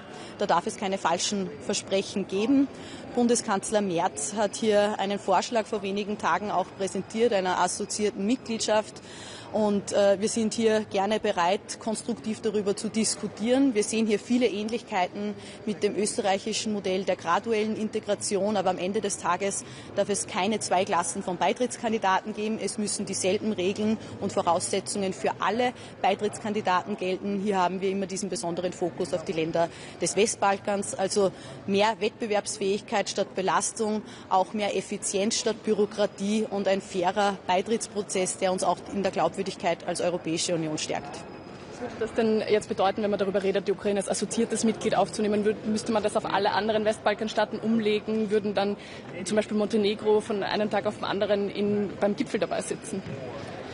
Das müssen Sie Deutschland fragen. Der Bundeskanzler Merz hat diesen Vorschlag gemacht. Ich darf da an die deutschen Kollegen verweisen. Wir sind hier gerne bereit, darüber zu diskutieren, aber es darf nicht übrig bleiben, dass zwei Klassen von Beitrittskandidaten entstehen. Und für die einen gibt es eine Überholspur und sozusagen einen Fuß, mit dem man schon in der Europäischen Union sein kann, und andere müssen jahrzehntelang am Beitritt arbeiten. Es kann immer nur Fortschritte im Beitrittsprozess auch geben, wenn im Gegenzug Reformen passieren. Und ich glaube, diese Reformen, die braucht es nicht nur in den Beitrittskandidatenländern, sondern auch auf europäischer Ebene.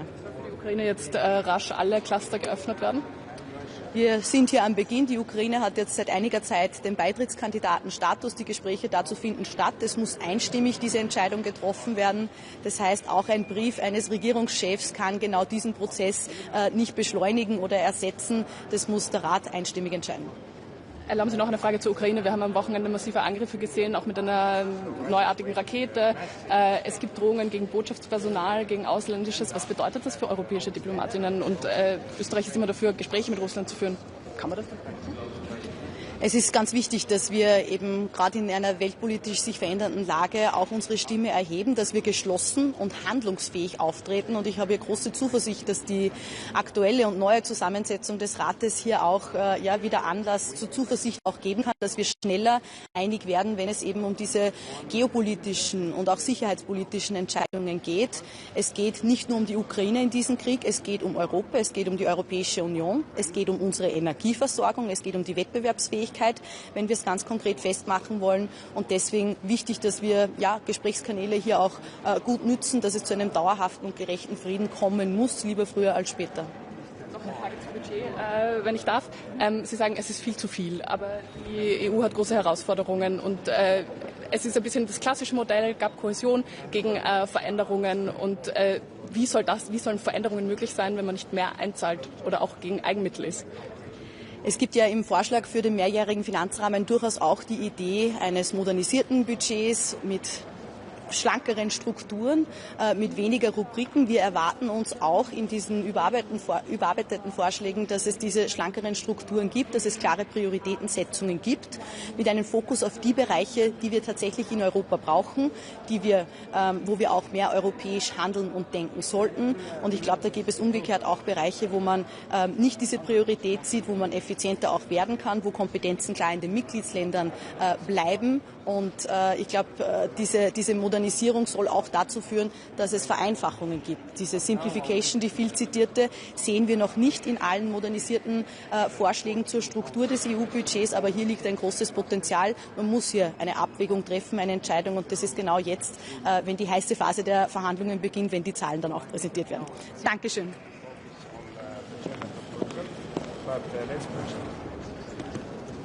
Glaubwürdigkeit, ein letzter Punkt noch, Glaubwürdigkeit steht auch im Zentrum, wenn es um die EU-Erweiterung geht. Es findet heute noch eine Regierungskonferenz mit Albanien statt. So, good morning. Today's council is very important because we put together the agenda for the June council meeting. And on Ukraine, it is so important that we agree to enlarge. We should open all the 6 clusters for Ukraine and to Moldova. So it is not only about Ukraine and Moldova, it's about EU and EU future. So we focus on that. The second is that we must put more pressure on Russia. So the 21st sanction package is in the process of preparation from Commission. And we need to understand that Russia is now on a weaker position. And we know that Putin would like to bring Europe into the negotiations because the negotiation process with President Trump guided has been stopped now, and Putin wants to replace that Europe should move to this neutral position. But neutral position to mediate Ukraine and Russia means that there won't be more sanction packages because this mediator must be in this neutrality position. And instead of that, we need to have strategic patience to put more pressure on Russia that finally Putin should change the goal to come into the real negotiations. And for that, we need to form as well the common understanding what kind of Europe we need for the future. It means enlargement process, it means the security guarantees for Ukraine, but the other way around, from Ukraine to Europe. It means that there won't be any grey zones anymore between European Union, NATO and Russia. And for that reasons we need to support Ukraine more than ever before, because now the Ukraine deep strikes are really hitting Russian economy. What we see now is more provocations and more pressure from Russian side as well to the Baltic states and Finland. So Russia is waging a massive fake news agenda that our states are allowing Ukraine to use our territories for the attacks against Russia. This is fake news. And the main purpose for that from Russian side is to put us in a position that we should say Ukraine not to wage these deep strikes anymore. But we never do it, because Ukraine has all the rights to weaken Russian war machine. So it must be very clear. On MFF, it is very important now that we move forward. Yesterday as well, 15 countries who are cohesion fund friends, we can say we agreed the position that there must be more solid funds for agriculture and regional developments, but also from our perspective it is so important that the eastern part of Europe will get additional treatment in the meaning of economical situation because of the Russian aggression war against Ukraine. And as well, the connectivity is very important, because we need to finish the Rail Baltic project to connect our region to Europe. But I do hope that these MFF negotiations are going to be successful finally. So thank you very much. Yeah. How do you assess Germany's proposal to give associated membership for Ukraine instead of, while we wait for real membership but without veto, without voting right? So we know this proposal already when Hungary was blocking everything. So we were in a situation that more than 2 years nothing happened with this enlargement process. We were not able even to open the first clusters for Ukraine and Moldova. But now our message is that let's focus on this process, what we have agreed. So before June Council, let's open all 6 clusters for Ukraine and Moldova. And this is the road to have a full membership. So this is the case. So I think that now there is no reason to focus on the German proposal, but let's push this process as long as we can. And maybe this can be some kind of part of the process on the way to have a full membership. But now I think that we cannot deal with both at the same time. Let's focus on opening the clusters and move forward with the real negotiations. Minister, about the issue of Russia, we started to hear talks that the EU should appoint a negotiator. Is it the time for that, and who is going to be the negotiator from your point of view? We know that Russia desperately works to bring Europe into talks, because Putin needs to win time, and also his position is to put Europe in a neutral position as a mediator. But we are not mediators, actually. We are supporting Ukraine, and we are not talking only about some territories in Ukraine, but we are talking about European security architecture. So instead of that, to go and talk to Putin because he doesn't want to negotiate anything, he's just putting new demands on the table, we should focus on putting more pressure on Russia. So this is not right time to rush into any kind of talks. More pressure means weaker Russia, and maybe then Putin is changing the goal and will be ready, real life, negotiate about the peace, long-lasting peace. If we're talking about ceasefire, then it can be done between Ukraine and Russia directly, because it can be the first sign that Putin is ready to do anything. But now we see that Putin is even following his own offers about the ceasefire. 9th of May ceasefire was not kept by him. So there is no point now to talk about who will represent Europe, because it probably will divide Europe more. Finally, if the real negotiations will happen after our pressure to Russia and support to Ukraine, of course, definitely we'll find the group of people, or maybe European Union institutions, whoever who can talk to Putin, but it must happen together with Ukraine. We are in the same side. We are not mediating anything. Okay, thank you.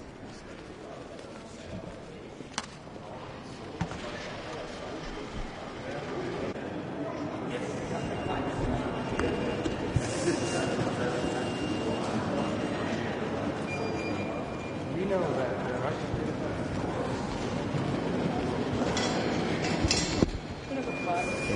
Schönen guten Morgen. Wir haben heute einige Themen beim Agrifisch, die für uns wichtig sind. Ich beginne mit dem Thema Herkunftskennzeichnung. Unsere Bäuerinnen und Bauern haben eine Vorreiterrolle, wenn es um die Produktion qualitativ hochwertiger Lebensmittel geht. Angesichts der geopolitischen Spannungen, steigenden Betriebsmittelpreisen und immer wieder neuen Freihandelsabkommen bekommt das Thema Transparenz bei der Herkunft von Lebensmitteln eine mittlerweile immer wichtigere Bedeutung. Die Konsumenten und Konsumentinnen wollen wissen, wo die Lebensmittel produziert werden und vor allem sie wollen eine klare Grundlage haben für ihre Kaufentscheidung, eine informative Kaufentscheidung. Und deswegen werden wir heute gemeinsam mit Frankreich, Italien und anderen Ländern wieder einmal die Kommission auffordern, hier einen Vorschlag auf den Tisch zu legen für eine EU-weite Herkunftskennzeichnung von Lebensmitteln. Das Zweite ist das Thema Soja und indirekte Landnutzungsänderung. Der Sojaanbau in Europa hat ja eine sehr wichtige Bedeutung für die Lebensmittelproduktion. Einerseits, andererseits für als Futtermittel, eiweißhaltige Futtermittel bis hin zur Biodieselproduktion. Wir wissen, dass der Sojaanbau nur dann wirtschaftlich rentabel ist, wenn man wirklich alle Facetten hier in der Vermarktung optimieren kann. Deshalb hat es uns verwundert, dass die Kommission jetzt einen Vorschlag auf den Tisch legt, wonach Soja pauschal als Rohstoff mit hohem Risiko für die indirekte Landnutzung angesehen, kategorisiert wird. Man will auf der einen Seite die Importabhängigkeit bei Soja schließen oder reduzieren und auf der anderen Seite würde man solche Vorlagen oder Auflagen wieder erstellen. Wir sind das drittgrößte Sojaproduktionsland in der EU und sind hier ganz klar gegen diesen Vorschlag und werden uns dafür einsetzen, gemeinsam mit anderen Ländern, damit hier EU-Soja als ein Rohstoff ohne Risiko für indirekte Landnutzungsänderungen eingestuft wird. Der dritte Bereich ist der Themenbereich Düngemittel. Die Kommission hat hier einen Düngemittelaktionsplan vorgelegt. Da bin ich sehr dankbar. Wir begrüßen diesen Plan. Er unterstützt die Industrie und die Landwirtschaft. Die Maßnahmen im Plan sind vor allem langfristig wirkende Maßnahmen. Was wir aktuell brauchen, sind angesichts der gestiegenen Preise Möglichkeiten, sofort den Betrieben zu helfen. Und hier fordern wir von der Kommission, dass sie diesen Vorschlag, diesen Plan noch adaptiert mit Maßnahmen, die wir unmittelbar unterstützend zur Entlastung der Betriebe einsetzen können. Gerade da einhaken, Entschuldigung, wie schwierig ist die Situation gerade für österreichische Landwirte, wenn wir Richtung Herbst schauen? Ist das jetzt eine akute, ausgewachsene Krise schon? Wir haben ein Preisthema. Die Verfügbarkeit in Österreich ist es so, dass wir über 50% des Stickstoffs in Österreich produzieren, in Linz. Also das ist das eine. Die Abhängigkeit vom Harnstoff ist nicht direkt gegeben, aber der Preis hat natürlich Konsequenzen. Also die Preissteigerungen durch die Krise im Nahen Osten, die wirken natürlich bis nach Österreich. Jetzt geht es um die Sicherstellung des Ankaufs von Düngemitteln für den Herbstanbau. Und da geht es schon auch darum, dass man jetzt unterstützt, um hier die Kosten in Maßen zu halten. Denn Düngemittel sind einfach unverzichtbar, wenn es um die Sicherung der Lebensmittelproduktion und der Ernährungssicherheit geht. Wünschen Sie sich über den Plan hinaus von der Kommission? Es gibt verschiedenste Vorschläge, die gemacht worden sind. Einerseits beispielsweise mit der Agrarkrisenreserve. Das sehen wir als nicht sehr hilfreich, weil vom Volumen her sind das Größenordnungen, die nicht wirklich helfen. Also da muss uns noch was einfallen, da muss der Kommission noch was einfallen und auf diese Vorschläge warten wir.